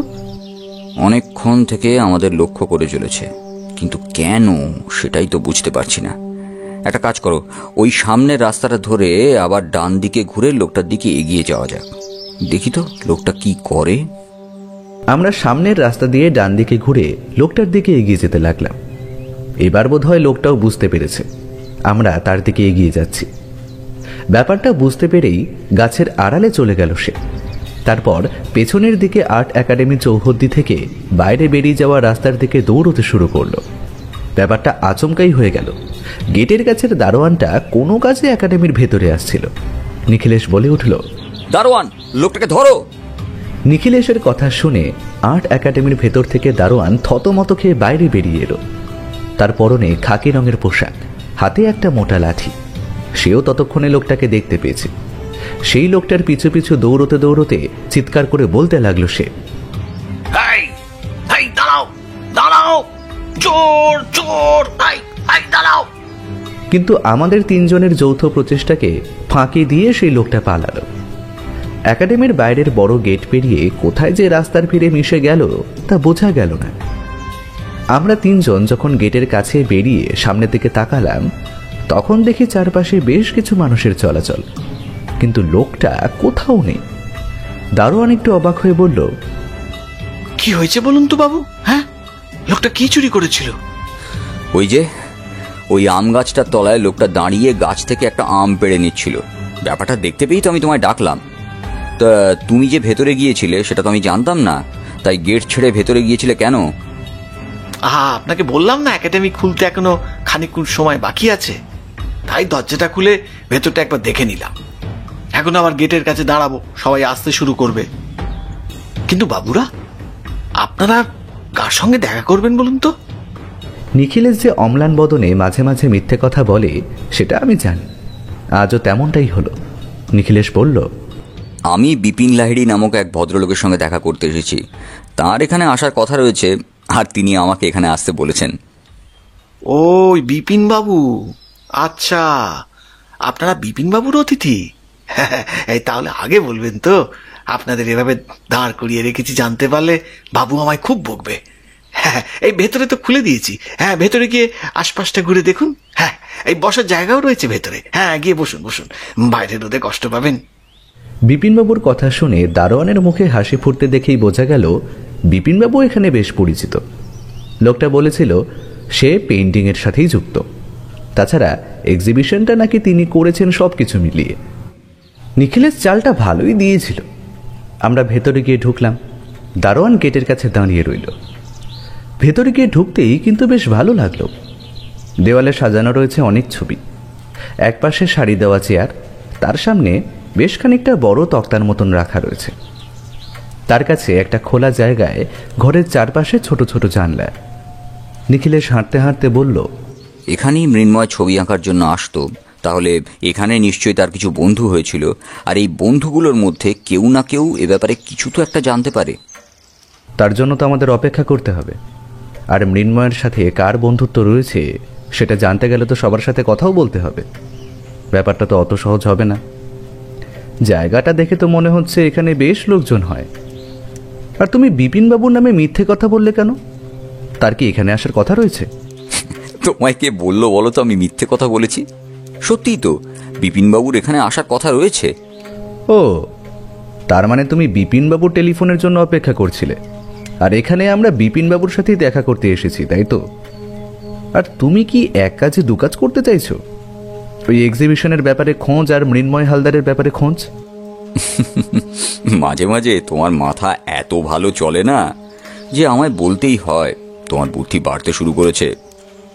এইভাবে চলতে থাকলে বেশ কিছুদিনের মধ্যে তুমি আমার জায়গাটা নিয়ে নেবে, পাক্কা। কথাটা বলে নিখিলেশ এদিকে ওদিকে হাঁটতে লাগলো। তারপর হাঁটতে হাঁটতে একটা ছবির সামনে গিয়ে বলল, দেখো, পৃথিবীর বিখ্যাত সেই মোনালিসা ছবির রেপ্লিকা। এখানে যে সমস্ত ছবি রয়েছে তার মধ্যে অনেকগুলোই কিন্তু পৃথিবীর বিখ্যাত বিখ্যাত ছবির রেপ্লিকা। এই সমস্ত ছবির রেপ্লিকা খুব সুন্দরভাবে আঁকতে পারলে সেই রেপ্লিকাও কিন্তু বেশ ভারী দামে বাজারে বিক্রি হয়। অথচ এই ছবিগুলো এখানে কত যত্ন করে সাজিয়ে রাখা হয়েছে। আসলে এই শিল্পী মানুষদের সাথে অর্থের ব্যাপারটা বোধহয় কখনোই যায় না, তাই না? আবার যেমন কোনো কেস ভালো হলে আমি যেমন টাকা নিয়ে চিন্তা করি না, আবার কোনো কেসে কিচ্ছু না থাকলে শুধুমাত্র টাকার জন্য আমি কেস নিই না, শিল্পীদের ক্ষেত্রেও ব্যাপারটা তেমনই অনেকটা। বিশেষ করে যারা পেন্টিং করে তাদের ক্ষেত্রে কিন্তু এই ব্যাপারটা খুবই গুরুত্বপূর্ণ। একবার ভুল করে অসৎ সঙ্গে পড়েছ কি?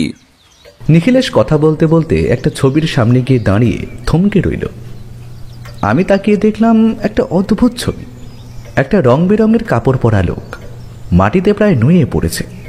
তার পিঠে একটা বড় ঝুড়ি, ঝুড়ির মধ্যে আপেল কিংবা পেঁয়াজ জাতীয় কিছু একটা রয়েছে। ঝুড়ির ভারে লোকটা মাটিতে নুয়ে পড়ে উঠে দাঁড়ানোর চেষ্টা করছে। তার পেছন থেকে দুটো হাত দিয়ে তাকে ঠেলে সাহায্য করছে একজন মহিলা। তার পরনেও তেমনই রংচং একটা অদ্ভুত পোশাক। আমি ভাবছিলাম নিখিলেশ ছবিটা দেখছে, তাই বললাম, নিখিলেশ, আমায় একটা কথা বলো তো, আঁকার ক্ষেত্রে কোনটা আসলে গুরুত্বপূর্ণ? তুমি কি আঁকছো সেটা, নাকি তুমি কেমন আঁকছো সেটা? এই প্রশ্নটা কিন্তু অনেকদিন ধরেই আমার মাথার মধ্যে ঘুরছে। নিখিলেশ কিন্তু আমার কথার উত্তর না দিয়ে সম্পূর্ণ একটা অন্য প্রশ্ন করল। তন্ময়বাবু কি বলেছিলেন মনে আছে? মৃন্ময় কোনো একটা বিখ্যাত ছবির রেপ্লিকা তৈরি করছিল, আর তাছাড়া আর্ট এক্সিবিশনের জন্য সে নিজের একটা ছবিও আঁকছিল। তার মানে কি ওই রেপ্লিকা আর মৃন্ময়ের আঁকা ছবি এই দুটোই এক? আর যদি সেটাই হয় তাহলে কি সেই ছবিটাই চলে গিয়েছে? অমরজিৎ, বিখ্যাত কোনো ছবির রেপ্লিকা যদি একবার কালো বাজারে বিক্রি করা যায় তাহলে সেই ছবি আসল ছবি বলে বিক্রি হয়। এমন ঘটনা কিন্তু ইতিহাসে অনেক আছে। মৃন্ময় তেমনই কোনো একটা ফাঁদে পা দেয়নি তো? কিন্তু যদি সেটাই হতো তাহলে মৃন্ময় মারা গেল কেন? আর সে তো ছবি বিক্রি করে বেশ নিশ্চিন্তেই বাড়িতে থাকতো। আচ্ছা, এমন তো হতেই পারে যে মৃন্ময় ফাঁদে পা দিয়েছিল, পরে সে ব্যাপারটা ভুল বুঝতে পেরে সেখান থেকে সরে আসতে চায়, আর তখনই তাকে পৃথিবী থেকে সরিয়ে দেওয়া হয় এবং তার আগে তার ছবিটা ওরা হস্তগত করে নেয়। একটা কথা হয়তো তুমি ভুলে যাচ্ছ, মাসখানেক ধরে কিংবা সপ্তাহখানেক ধরে সে একটা ব্যাপার নিয়ে খুব চিন্তিত ছিল। এমনকি সে বলেছিল সে ছবি আর আঁকবে না। ছবি অন্তপ্রাণ সে হঠাৎ কেন এমন একটা সিদ্ধান্ত নিতে যাবে? নিখিলেশ, তোমার সমস্ত তথ্য প্রমাণ ব্যাপারটা খুনের দিকে মোড় ঘোরালেও ওই সুইসাইড নোটের ব্যাপারটা তুমি কি বলবে? মৃন্ময় অকারণে নিজের হাতে সুইসাইড নোটটা লিখতে যাবে কেন বলো তো? এতটা বোকা তো তাকে মনে হয় না। আর তাছাড়া সে যদি কোনো বিখ্যাত ছবির রেপ্লিকা তৈরি করে থাকে তাহলে সেই ব্যাপারটা আর অন্য কেউ জানবে না? অন্য কেউ তখনই জানবে যখন মৃন্ময় সে ব্যাপারটা কাউকে বলবে, কিন্তু সে ব্যাপারটা তো কাউকেই বলেনি, এমনকি নিজের বাড়ির কাউকে পর্যন্ত বলেনি। ছবিটা সে কাগজে মুড়ে রেখে দিয়েছিল যাতে সেটা কেউ দেখতে না পায়। নিখিলেশ আরও কিছু বলতো, তার আগে সামনের দরজার দিক থেকে একটা গম্ভীর গলায় প্রশ্ন ভেসে এলো। আপনারা কারা? আর হঠাৎ করেই বিনা পারমিশনে এখানে এখানে ঢুকে পড়লেন কি করে? সামনের দিকে তাকাতেই দেখতে পেলাম একটি বয়স্ক লোক। তার মাথার চুলে সামান্য পাক ধরেছে, চোখে একটা ভারী চশমা, কাঁধে ঝোলানো একটা ব্যাগ। আমাদের দিকে তাকিয়েই তিনি প্রশ্নটা করেছেন। আমরা হাঁটতে হাঁটতে এগিয়ে গেলাম তার দিকে। নিখিলেশ হাত জোর করে নমস্কার করে বলল, নমস্কার, আমি নিখিলেশ রায়। আসলে এই কেসের ব্যাপারে আপনাদের এখানে কথা বলতে এসেছিলাম। আপনি নিশ্চয়ই এখানকার টিচার। ভুল করছেন নিখিলেশ বাবু, এখানে টিচার কিংবা স্টুডেন্ট এমন কিচ্ছু হয় না। এখানে আসলে আমরা সবাই এক, সবাই আর একটু শেখার চেষ্টা করি আর একটু জানার চেষ্টা করি। আমি এই কাজে ওদের সাহায্য করেছি মাত্র। কিন্তু আপনার নামটা যেন শোনা শোনা মনে হচ্ছে। এক মিনিট, যদি ভুল না করি তাহলে তাহলে আপনিই তো অমরজিৎ সান্যাল, মানে সেই অমরজিৎ সান্যাল যে রহস্য উপন্যাস লেখেন। আর আপনি নিশ্চয়ই নিখিলেশ রায়, মানে সেই নিখিলেশ রায় সত্য সন্ধানী, যার জীবনের সমাধান করা রহস্যগুলো নিয়ে উনি রহস্য উপন্যাস লেখেন, তাই তো? কি আমি ঠিক বলছি তো? নিখিলেশ সামান্য হাসল। এমন মুহূর্তে নিখিলেশের কতটা ভালো লাগে জানি না, তবে আমার বেশ ভালোই লাগে। আমি হাসতেই ভদ্রলোক আমাদের দুজনকেই নমস্কার করে বললেন, কি ব্যাপার বলুন তো নিখিলেশ বাবু, আপনি হঠাৎ এখানে? কি হয়েছে? আসলে আপনাদের এখানকার একজন ছাত্র মৃন্ময় হালদারের খুন হয়েছে। খবরটা আপনি শুনেছেন তো? খুন? কিন্তু আমি যতদূর শুনেছিলাম যে তাকে নিজের ঘরে ফ্যানের সাথে লাগানো অবস্থায় পাওয়া গিয়েছে, কিন্তু এভাবে খুন হয়েছে? হ্যাঁ মনোময় বাবু, খুন হয়েছে। আর সে সময় তার বাড়িতে যে ছিল, মানে তার বাড়ির কাজের লোক, সেই হরিহরের মৃতদেহ পাওয়া গেছে 2 দিন পরে। আমাদের ধারণা কেউ বাড়িতে ঢুকে মৃন্ময়কে খুন করে, তারপর হরিহর তাদের মধ্যে কাউকে দেখতে পেয়েছিল বলে তাকেও খুন করে। কিন্তু এই সবকিছুর মধ্যে মৃন্ময়ের বাড়ি থেকে একটা ছবি চুরি যায়। ছবি? মানে ওই ছবিটা? আমি বারবার ওকে বারণ করেছিলাম ওই ছবিটা না আঁকতে। আমার কথা ছেলেটা শুনলো না। যদি ওটা না করতো তাহলে হয়তো এমন কিছু হতোই না। ভদ্রলোক দুটো হাত মাথায় রেখে পাশের একটা চেয়ারের উপর বসে পড়লেন। আমি আর নিখিলেশ চেয়ার টেনে তার পাশেই বসেছি। নিখিলেশ আস্তে আস্তে বলল, কোন ছবিটা বলুন তো? না মনোময় বাবু, মানে আপনি কি তাকে কোনো ছবি আঁকতে বলেছিলেন, নাকি অন্য কেউ বলেছিল? আর আর্ট এক্সিবিশনে মৃন্ময় যে ছবিটা দেওয়ার কথা ভেবেছিল সেটাই বা কোন ছবি ছিল? মনোময়বাবু আমাদের দিকে তাকালেন, তারপর ভাঙা ভাঙা গলায় নিখিলেশের দিকে তাকিয়ে বললেন, পৃথিবী বিখ্যাত ভ্যান গগের ছবি, দ্য স্টারি নাইটের রেপ্লিকা। ওটাই আঁকার চেষ্টা করে চলেছিল মৃন্ময়। তবে আমি ওকে বারণ করেছিলাম যে এসব ছেলে খেলা নয়, এমন একটা ছবি নিয়ে কাজ করা কখনোই উচিত নয়। দেখুন নিখিলেশ বাবু, আপনি হয়তো বলবেন তার ইচ্ছা হয়েছে তাই সে কাজটা করতেই পারে, কিন্তু ছবি নিয়ে যে হারে এখন কালোবাজারি চলছে না, তাতে মৃন্ময়ের সেই ছবিগুলো যদি কোনো ছবি পাচার চক্রের হাতে গিয়ে পড়ে তাহলে ছবিটা নিয়ে তারা যা ইচ্ছে তাই করতে পারে। আর এই ছবিটা পাওয়ার জন্য ওরা মৃন্ময়কে খুন পর্যন্ত করতে পারে, তাই না মনোময় বাবু? ভদ্রলোক বড় অবাক হয়ে সেদিকে তাকিয়ে রইল। শুধু ভদ্রলোক নয়, আমিও নিখিলেশের দিকে অবাক হয়ে তাকিয়ে রইলাম। আস্তে আস্তে চাপা গলায় বলল, ছবিটা যেই চুরি করে থাকুক না কেন, আমি সেটা ঠিক খুঁজে বার করব। এখন আমি নিশ্চিত এই খুন আর এই চুরির সমস্ত কিছুই ছবিটার জন্য। এবার শুধু আমায় খুঁজে বার করতে হবে এই একাডেমিতে চোরাচালান চক্রের সাথে জড়িত কে। এখানকার কেউ, না হলে মৃন্ময় নিশ্চয়ই তাকে বাড়িতে ঢুকতে দেবে না। ভদ্রলোক নিজের কাজ শুরু করলেন। বেশ কিছুক্ষণ তার সাথে কথাবার্তা বলার পর আমরা আর্ট একাডেমির বসার চেয়ারগুলোর একদম পেছনের দিকে গিয়ে বসে রইলাম। একটু পরে আস্তে আস্তে সকলেই আসতে শুরু করলো। চেয়ারগুলো পুরোপুরি না ভরলেও বেশ খানিকটা ভরে গেল। আমাদের একদম কাছাকাছি কেউ রইল না, সামনের দিকে গিয়ে বসল। মনোময় বাবু নিজের মতো তাদের ক্লাস নিতে শুরু করলেন। আমি আর নিখিলেশ অপেক্ষা করে চলেছি। সেই অপেক্ষার কোনো শেষ নেই। মাথার মধ্যে অনেকগুলো প্রশ্ন ঘুরে ফিরে আসলো। মৃন্ময়ের কোনো বন্ধু যদি কাজটা করে থাকে তাহলে তাকে ধরা কি এতই সহজ হবে? আর যদি তাকে ধরা যায় তার বিরুদ্ধে তো কোনো প্রমাণই নেই আমাদের কাছে। কিন্তু নিখিলেশের দেখলাম তেমন কোনো চিন্তা নেই। সামনের বড় বেঞ্চের উপর হাত রেখে সে একভাবে তাকিয়ে লক্ষ্য করে চলেছে সামনে বসে থাকা প্রায় 21 জনের দিকে। আমি মাথায় হাত দিয়ে অপেক্ষা করতে লাগলাম।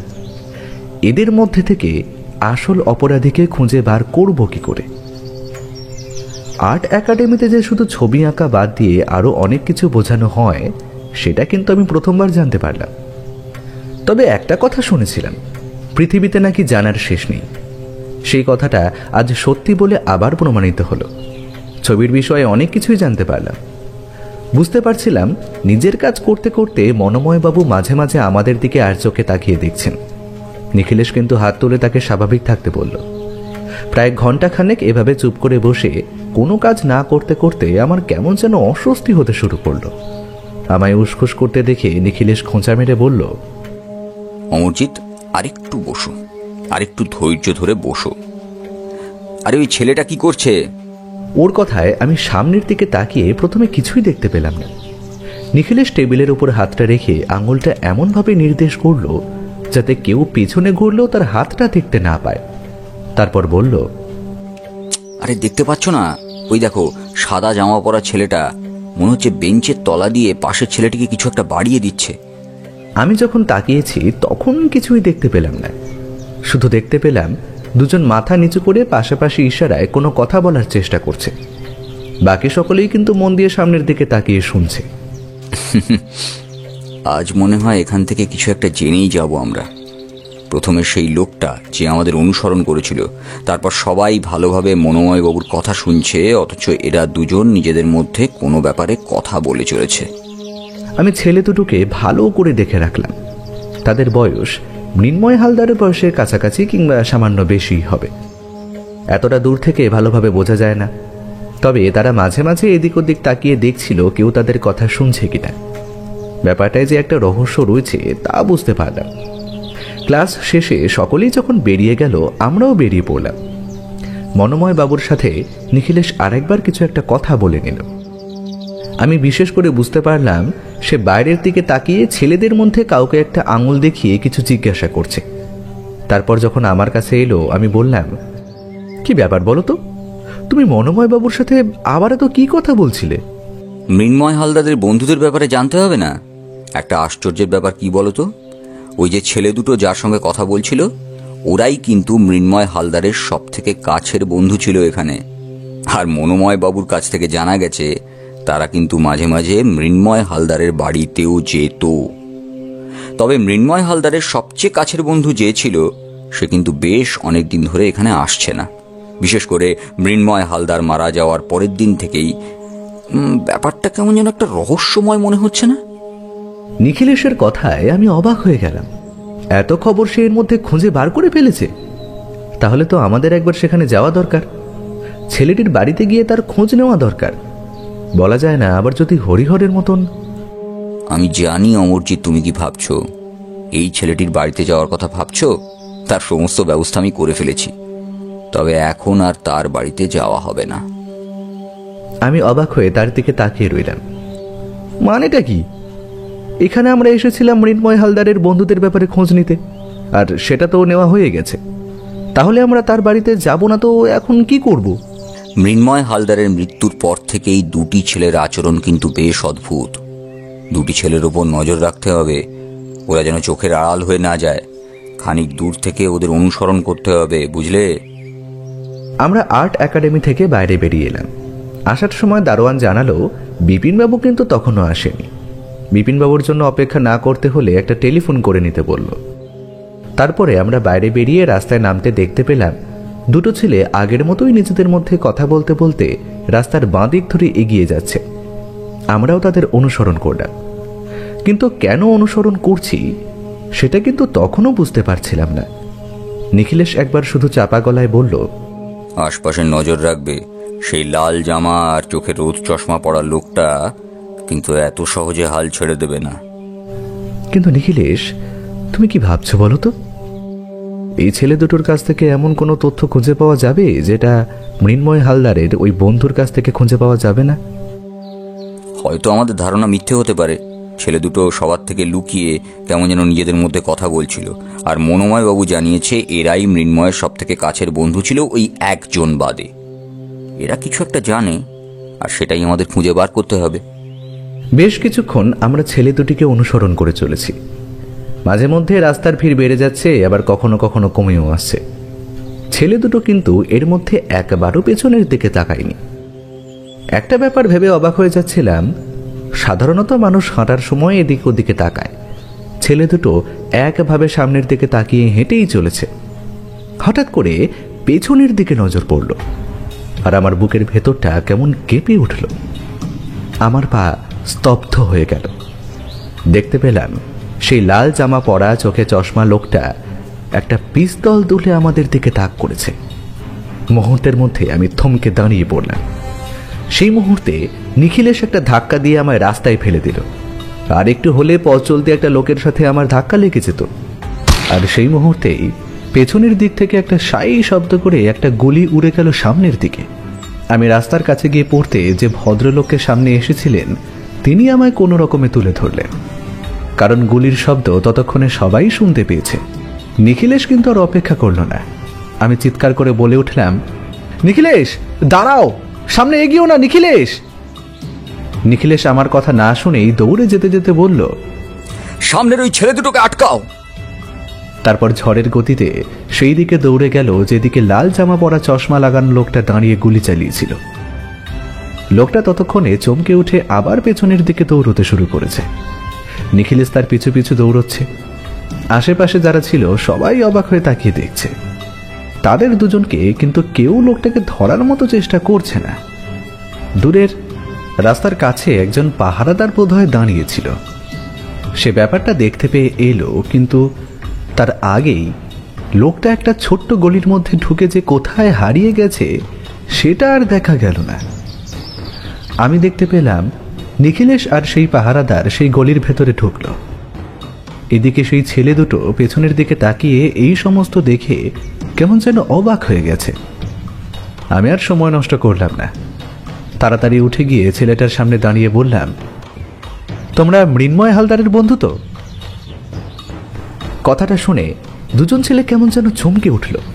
একে অপরের দিকে চোখ চাওয়াচাওয়ি করে বলল, কিছু করিনি, আমরা কিচ্ছু করিনি, আমাদের ছেড়ে দিন। আপনারা পুলিশের লোক তাই না? সত্যি বলছি, মৃন্ময়কে কে মেরেছে তা আমরা জানি না, আমাদের ধরবেন না। হঠাৎ করে মনে হলো মৃন্ময় যে খুন হয়েছে সেই কথাটা এরা জানলো কি করে? বাইরে সবাইকে তো বলা হয়েছে আত্মহত্যা। খুব কম সংখ্যক লোক ছাড়া সকলেই জানেন আত্মহত্যা করেছে। যাদের কাছ থেকে খবর বার করা যাবে তাদেরকেই খুনের কথাটা বলা হয়েছে, কিন্তু এরা ব্যাপারটা জানলো কি করে? হঠাৎ করে আমি এগিয়ে গিয়ে খপ করে একজনের হাত চেপে ধরলাম। তাদের বয়স মৃন্ময় হালদারের চেয়ে সামান্যই বেশি হবে, তবে তাদের দুজনের উচ্চতা প্রায় খানিকটা এক। বললাম, এই আমরা পুলিশের লোক, তোমাদের থানায় নিয়ে যাব। সত্যি করে বলো, মৃন্ময় যে খুন হয়েছে সেটা তোমরা জানলে কি করে? ততক্ষণে নিখিলেশ হাঁপাতে হাঁপাতে এসে পড়েছে। বলল, অমরজিৎ, খুনের ব্যাপারে ওরা তেমন কিছু জানে না। ওরা শুধু এটাই জানে যে মৃন্ময় খুন হয়েছে, আর আমার মনে হয় সে যে খুন হতে পারে সেই ব্যাপারে ওদের জানা ছিল। কি তোমরা মৃন্ময়কে সাবধান করে দিয়েছিলে তাই তো? আমরা মৃন্ময়কে বারণ করেছিলাম স্যার, কিন্তু মৃন্ময় আমাদের কথা শোনেনি। আর সত্যি বলছি, মৃন্ময়কে কে খুন করেছে তা আমরা জানি না। আমরা শুধু এটাই জানি ওই ছবিটা ওই মৃন্ময়ের বন্ধু জগৎমোহনের কাছে ছিল। জগৎমোহন মানে মৃন্ময়ের সব থেকে কাছের বন্ধু? মৃন্ময় সবচেয়ে কাছের বন্ধু কেউ ছিল না স্যার। মৃন্ময় সব থেকে বেশি কথা বলতো ওই জগৎমোহনের সাথে। আসলে সে ইচ্ছে করে ছবির জন্য মৃন্ময়ের সাথে বেশি করে বন্ধুত্ব করেছিল। ছবির জন্য? কোন ছবির জন্য? আর্ট এক্সিবিশনে মৃন্ময় যে ছবিটা আঁকতে চলেছিল সেটা একটা বিখ্যাত ছবির রেপ্লিকা। মৃন্ময় চেয়েছিল তেমনই একটি ছবি আঁকতে, কিন্তু জগৎমোহন চেয়েছিল ওই ছবিটা বাইরে চোরাই পথে অনেক দামে বিক্রি করতে। মৃন্ময় প্রথমে রাজি হলেও শেষে কিন্তু অস্বীকার করে, আর তাই সেই ছবিটা তার কাছ থেকে নেওয়ার জন্য অনেক দূর যাবে বলেছিল। এর বেশি আমরা কিছুই জানি না। তবে হ্যাঁ, মৃন্ময় যে ছবিটা আঁকা শেষ করেছিল তা আমরা জানি। তারপরই ওর ঘর থেকে ওর মৃতদেহটা খুঁজে পাওয়া গেছে সেটা জানলাম। তবে মৃন্ময় আত্মহত্যা করতে পারে না স্যার। ওই ছবিটা আঁকতে না পেরে প্রথম মৃন্ময় একটু ভেঙে পড়েছিল, কিন্তু পরে যখন ছবিটা আঁকতে পারে তখন নতুন করে ছবি আঁকার শখ ওকে আবার ঘিরে ধরেছিল। তখনই ও সিদ্ধান্ত নিয়েছিল ছবিটা সে জগৎমোহনকে দেবে না। কিন্তু জগৎমোহন ছবিটা নিয়ে কি করত? জগৎমোহন কি নিজে চোরাই পথে ছবি বিক্রি করে?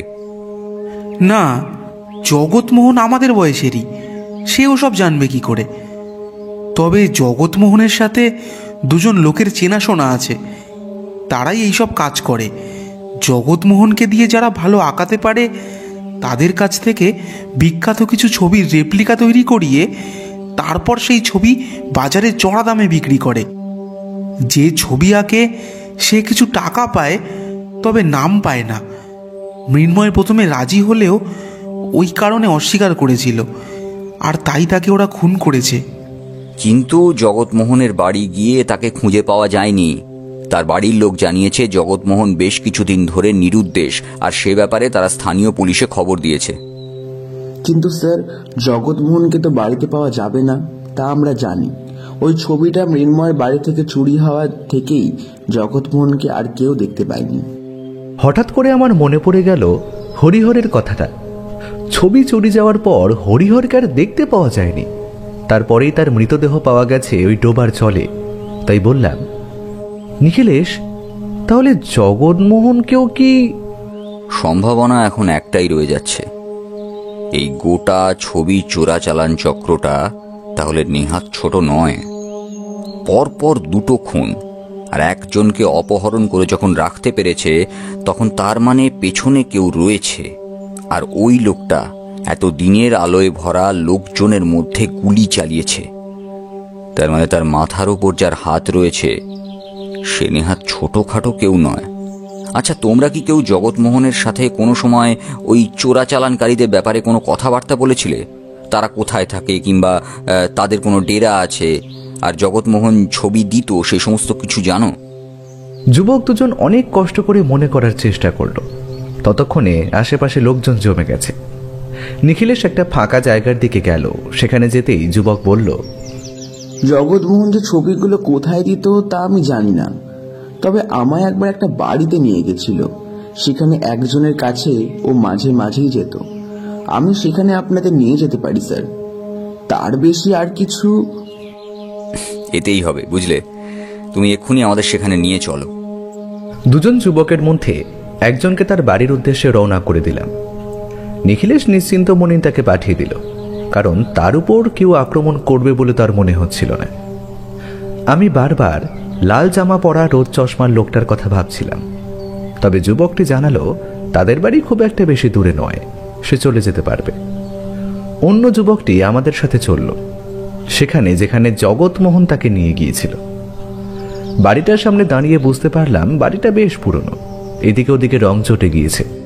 দেওয়াল ইট সুরকি ভেঙে যেন দাঁত বার করে রয়েছে।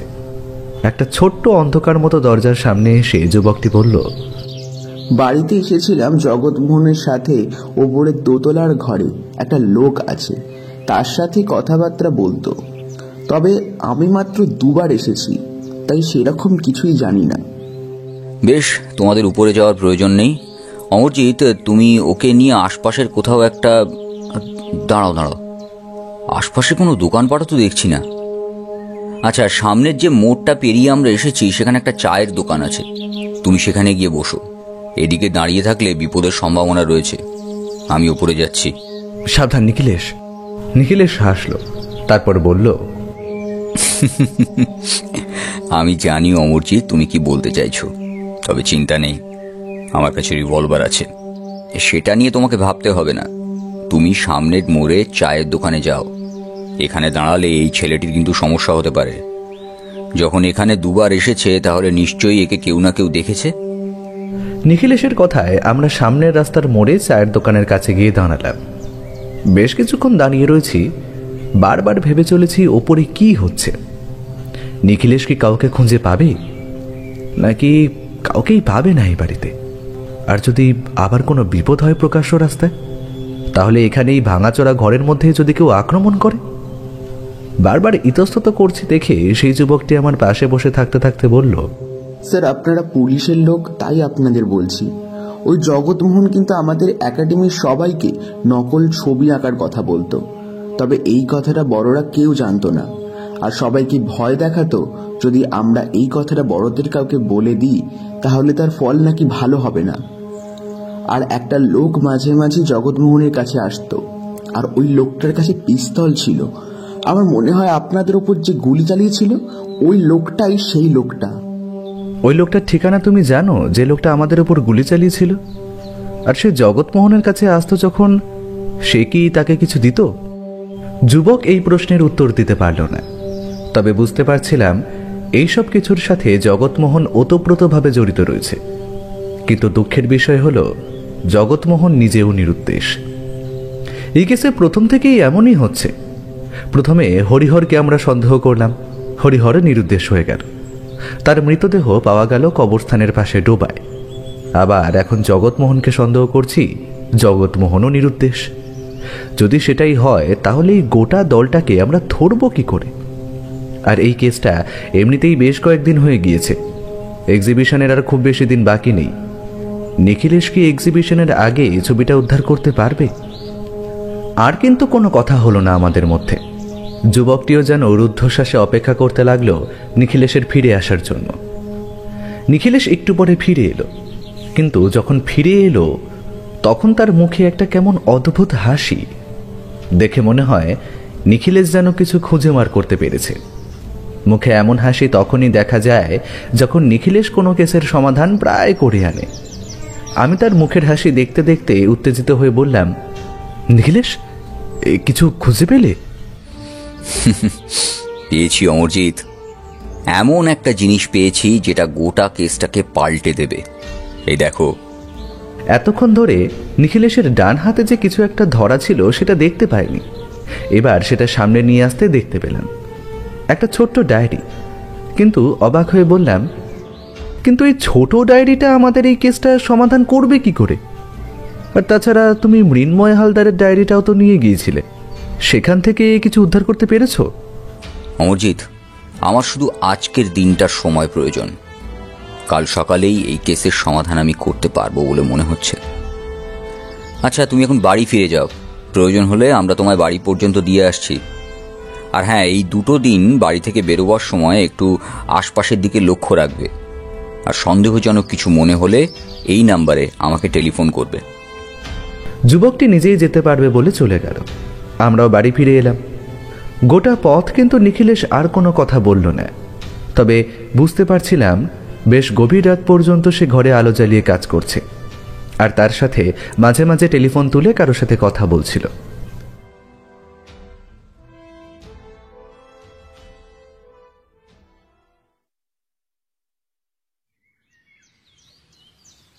পরদিন সকালে আমার ঘুম তখনও ভালোভাবে ভাঙেনি। বিছানা থেকে ওঠার চেষ্টা করছি, এমন সময় নিখিলেশ দরজায় ধাক্কা দিল। দরজা খুলতে দেখি নিখিলেশ একেবারে তৈরি। আমায় বলল, তাড়াতাড়ি তৈরি হয় না, আমাদের এক্ষুনি একবার থানায় যেতে হবে। আমি অবাক হয়ে সেদিকে তাকিয়ে বললাম, সে কি, থানায় কেন? আর তুমি কি কিছু উদ্ধার করতে পেরেছ? মানে সমাধান কি হয়েছে? শুধু সমাধান নয় অমরজিৎ, অপরাধী কাল রাতেই ধরা পড়েছে। ওই ডায়েরিটা নিয়ে কি হবে বলছিলে না, ওই দুটি ডায়েরি গোটা কেসের রহস্যের সমাধান করে দিয়েছে। কেসটা যে কিছুটা এমনটাই সেটা আমি আন্দাজ করেছিলাম, তবে সত্যি কথা বলছি এতটাও যে হবে সেটা আমি ভাবতে পারিনি। আর দেরি নয়, তাড়াতাড়ি চলো, তৈরি হয়ে নাও। এমন অবস্থায় আমি খুব তাড়াতাড়ি তৈরি হতে পারি। উঠে ব্রাশ করে জামা কাপড় বদলে কোনো রকমের চা খেয়ে আমরা যখন রাস্তায় নামলাম তখন সবে 8টা। থানায় পৌঁছতেই দেখতে পেলাম দাসবাবু নিজের টেবিলে বসে কাজ করছে। আমাদের দেখতে পেয়ে হাসি মুখে উঠে দাঁড়িয়ে বললেন, সুপ্রভাত নিখিলেশ বাবু, সুপ্রভাত অমরজিৎ বাবু। এই আপনারা যে ব্যাপারটা করতে পারবেন, মানে আপনি যে কেসটা সমাধান করতে পারবেন, সেটা কিন্তু আমি আগেই জানতাম, কিন্তু এমন ভাবে যে হবে সেটা ভাবতে পারিনি। লোকটা ধরা পড়েছে? ধরা পড়েছে নিখিলেশ বাবু। আপনার কথা মতো ভোররাত্রের দিকে এই সমস্ত কাজ সেরে রেখেছে, আর ছবিটা উদ্ধার করা গেছে।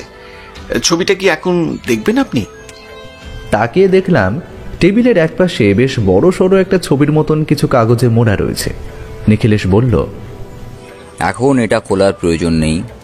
মৃন্ময় চেয়েছিল ছবিটা একেবারে আর্ট এক্সিবিশনে উন্মোচন করতে, তাই তার এই ইচ্ছেটা অন্তত আমাদের রাখা প্রয়োজন। ছবিটা আপনার কাছেই থাক, আপনি ছবিটা আর্ট একাডেমিতে দিয়ে আসবেন। বিপিন লাহিড়ির কাছে দিয়ে এলেই হবে, তার সাথে আমার সমস্ত কথাবার্তা বলা রয়েছে। আর অপরাধীকে কি চালান করে দিয়েছেন? বাধ্যই চালান করতে হয়েছে। আসলে এই গোটা এলাকা জুড়ে যে ছবি চোরাচালান চক্রটা সক্রিয় হয়ে পড়েছিল, তার মধ্যে এই অপরাধী রয়েছে। কান টানলে যেমন মাথা আসে, তেমন তাকে দিয়ে আরো অনেক কিছুই বার করা যাবে। তাই তাকে এখানে রাখতে ঠিক ভরসা পেলাম না। না না, ঠিকই করেছেন দাসবাবু, আমিও চাই না তাকে এখানে রাখতে। আর তাছাড়া তার উপর নির্ভর করে গোটা চক্রটাকে ধরতে হবে। কিন্তু নিখিলেশ বাবু, আপনি গোটা ব্যাপারটা সমাধান করলেন কি করে? আপনি বুঝতে পারলেন কি করে যে আসলে মৃন্ময় কোনোভাবে ওই চোরাচালান চক্রটার সাথে জড়িয়ে গিয়েছিল? আর আমার প্রশ্ন হলো, তুমি ওই ডায়েরিটাতে এমন কি পেলে যাতে এক রাত্রের মধ্যে তুমি অপরাধীকে ধরে ফেলতে পারলে? নিখিলেশ রহস্যময়ভাবে হাসলো, তারপর বলতে শুরু করলো, কেসটা প্রথম থেকেই বলি তাহলে। প্রথমেই আমরা যখন তন্ময়বাবুর বাড়ি গিয়েছিলাম, তখন সেখানে দেখতে পেলাম মৃন্ময় হালদার দড়িতে ঝুলছে। সবাই সেটাকে আত্মহত্যা বলে মনে করলেও আমি বুঝতে পেরেছিলাম ওটা আত্মহত্যা নয়, ওটা খুন। কারণ মৃন্ময় হালদারের যা উচ্চতা, তাতে বিছানার উপর টুল দিলেও সে ওই ফ্যান পর্যন্ত হাত পাবে না। হাত পেলেও ফ্যানের ওভাবে দড়ি লাগিয়ে তারপর সেই দড়িতে ঝুলে পড়া সম্ভব নয়। আমার সেই সন্দেহ সত্যি হলেও পোস্টমর্টম রিপোর্ট থেকে জানা গেল যে আসলেই ব্যাপারটা আত্মহত্যা নয়, ব্যাপারটা খুন। কারণ তার গলায় দুরকম দাগ পাওয়া গিয়েছে। এবার প্রশ্ন হলো, সে সময় বাড়িতে যদি হরিহর থাকে, তাহলে ওরা কাজটা কি করে করেছিল আর অপরাধীরা কজন ছিল? এখানে আসল সমস্যাটা হয়েছিল হরিহর। এক্ষেত্রে হরিহর কোনো কারণে রান্নাঘরে ঢোকার পরে বাইরে থেকে সেই ঘরের ছিটকিনি বন্ধ করে দেওয়া হয়, আর তাই সেই ছিটকিনি খুলে হরিহরকে বাইরে বেরোতে হয়েছিল, আর তাই সেই ঘরের ছিটকিনিটা ভাঙা ছিল। এবার হরিহরকে ওই ঘরে আটকানোর কারণ কি? আমার মনে হয় প্রথমে জগৎমোহন আর তার সঙ্গে যাওয়া সেই লোকটা মৃন্ময়কে বোঝাবার চেষ্টা করেছিল যে ছবিটা যেন তাদের দিয়ে দেয়। মৃন্ময় কিন্তু তাদের দিতে চায়নি। কোনোভাবে তারা বুঝতে পেরেছিল যে ওই কাগজে জড়িয়ে রাখা ছবিটাই সেই ছবিটা যেটাকে ওরা খুঁজছে। কিন্তু মৃন্ময় তো ছবি নিতে গেলে বাধা দেবে, তাই মৃন্ময়কে দুজনে মিলে খুন করে, তারপর ছবিটা উদ্ধার করে এবং যাতে কেউ বুঝতে না পারে তাই ওইভাবে ঝুলিয়ে দিয়েছিল। আমার মনে হয় হরিহর ওই দরজা ভেঙে কোনোভাবে বেরিয়ে আসে। ততক্ষণে যা হওয়ার হয়ে গিয়েছে। হরিহরের চিৎকারে আশপাশের লোকেরা ওখানে চলে আসার পরই হরিহরই হয়তো বুঝতে পারে যে ঘরে ছবিটা নেই, তাই তাড়াতাড়ি জানলার কাছে গিয়ে দাঁড়াতেই বোধহয় পেছনের দিক থেকে দেখতে পেয়েছিল তখনই, তাই কাউকে কিছু না বলে দৌড়তে শুরু করে তাদের পেছন পেছন। আর তারপরে ব্যাপারটা সকলে জানাজানি হতেই ওখানে চলে আসে। হরিহর জানলা দিয়ে ব্যাপারটা দেখতে পেয়েছিল বলে তাদের পিছু নিতে গিয়েই হরিহর প্রাণটা হারায়। তার মাথায় ভারী কিছু দিয়ে আঘাত করা হয় এবং তাকে জলে ডুবিয়ে মারা হয়, সেটা তো আপনারা দেখেছেন। কিন্তু তারপরে ছবিটা গেল কোথায়? ছবিটা প্রথমে ছিল জগৎমোহনের কাছে, তারপর জগৎমোহন সেই ছবিটা নিয়ে পৌঁছয়ে আমরা যে বাড়িটায় গিয়েছিলাম সেখানে। তারপর সেখান থেকে বোধহয় জগৎমোহন কোনোভাবে ভয় পেয়েছিল, কারণ নিজের চোখের সামনে সে দুটো খুন হতে দেখেছে। ওরা ভেবেছিল কোনোভাবে জগৎমোহন যদি ভয় পেয়ে সবকিছু বলে দেয়, তাই জগৎমোহনকে সরিয়ে ফেলা হয়েছিল ওই ছবির সাথেই। কিন্তু ওই বাড়িতে গিয়ে আমি কাউকে খুঁজে পাইনি। ওই ঘরে গিয়ে খুঁজতে খুঁজতে অনেকগুলো ছবি দেখতে পাই। ছবিগুলো বেশ পাকা হাতের আঁকা, আর ওই ডায়েরি থেকে জানা যায় এরপরে কোন কোন ছবি ওরা বাজারে বিক্রি করতে চলেছে আর কোন ছবি কার কাছে বিক্রি করেছে। এই সমস্ত কিছু থেকেই লোকটার ঠিকানা খুঁজে বার করতে পারি। এবার আশা করি তাকে জেরা করলেই সমস্ত কিছু বেরিয়ে আসবে। এবং এই ডায়েরিটা পুলিশের হাতে আমি তুলে দিয়েছি, সেখান থেকে আরও কিছু খবরাখবর পাওয়া যাবে। তবে একটা ব্যাপার আমার মনে হচ্ছে, জগৎমোহন কিন্তু এখনও বেঁচে আছে। তাকে ভয় দেখিয়ে কোথাও আটকে রাখা হয়েছে। আর এই ছবিটা আমরা উদ্ধার করতে পেরেছি সেই লোকটার কাছ থেকে, যার কাছ থেকে ছবিটা চোরা বাজারে যাওয়ার কথা ছিল। মাঝখানে ওই দুজন লোককে খুঁজে বার করতে হবে।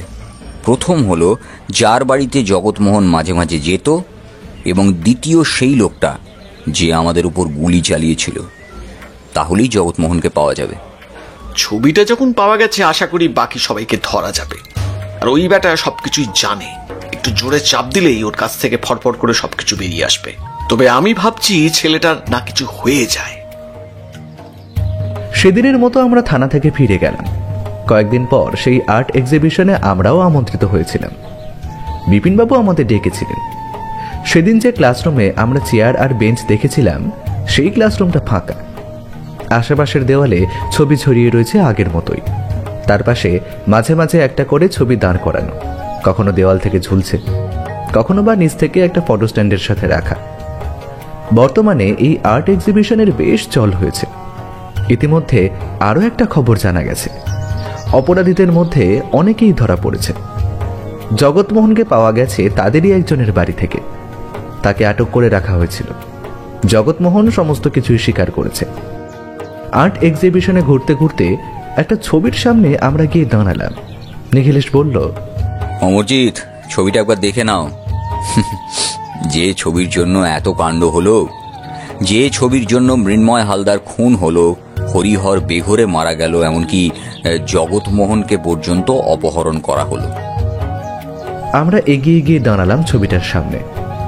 সেদিকে তাকিয়ে কিন্তু অবাক হয়ে গেলাম। একটা নীলচে রঙের ছবি। ভালো করে তাকালে মনে হয় শুধু নীল নয়, ছবিটার মধ্যে অনেক রং রয়েছে। একটা আকাশ যেন নীল, আর হলদে রঙের অনেক আলো, আর নিচে একটা ঘুমন্ত শহর। নিখিলের সেদিকে তাকিয়ে দেখতে দেখতে বলল, এই ছবিটার জন্যই এত কিছু।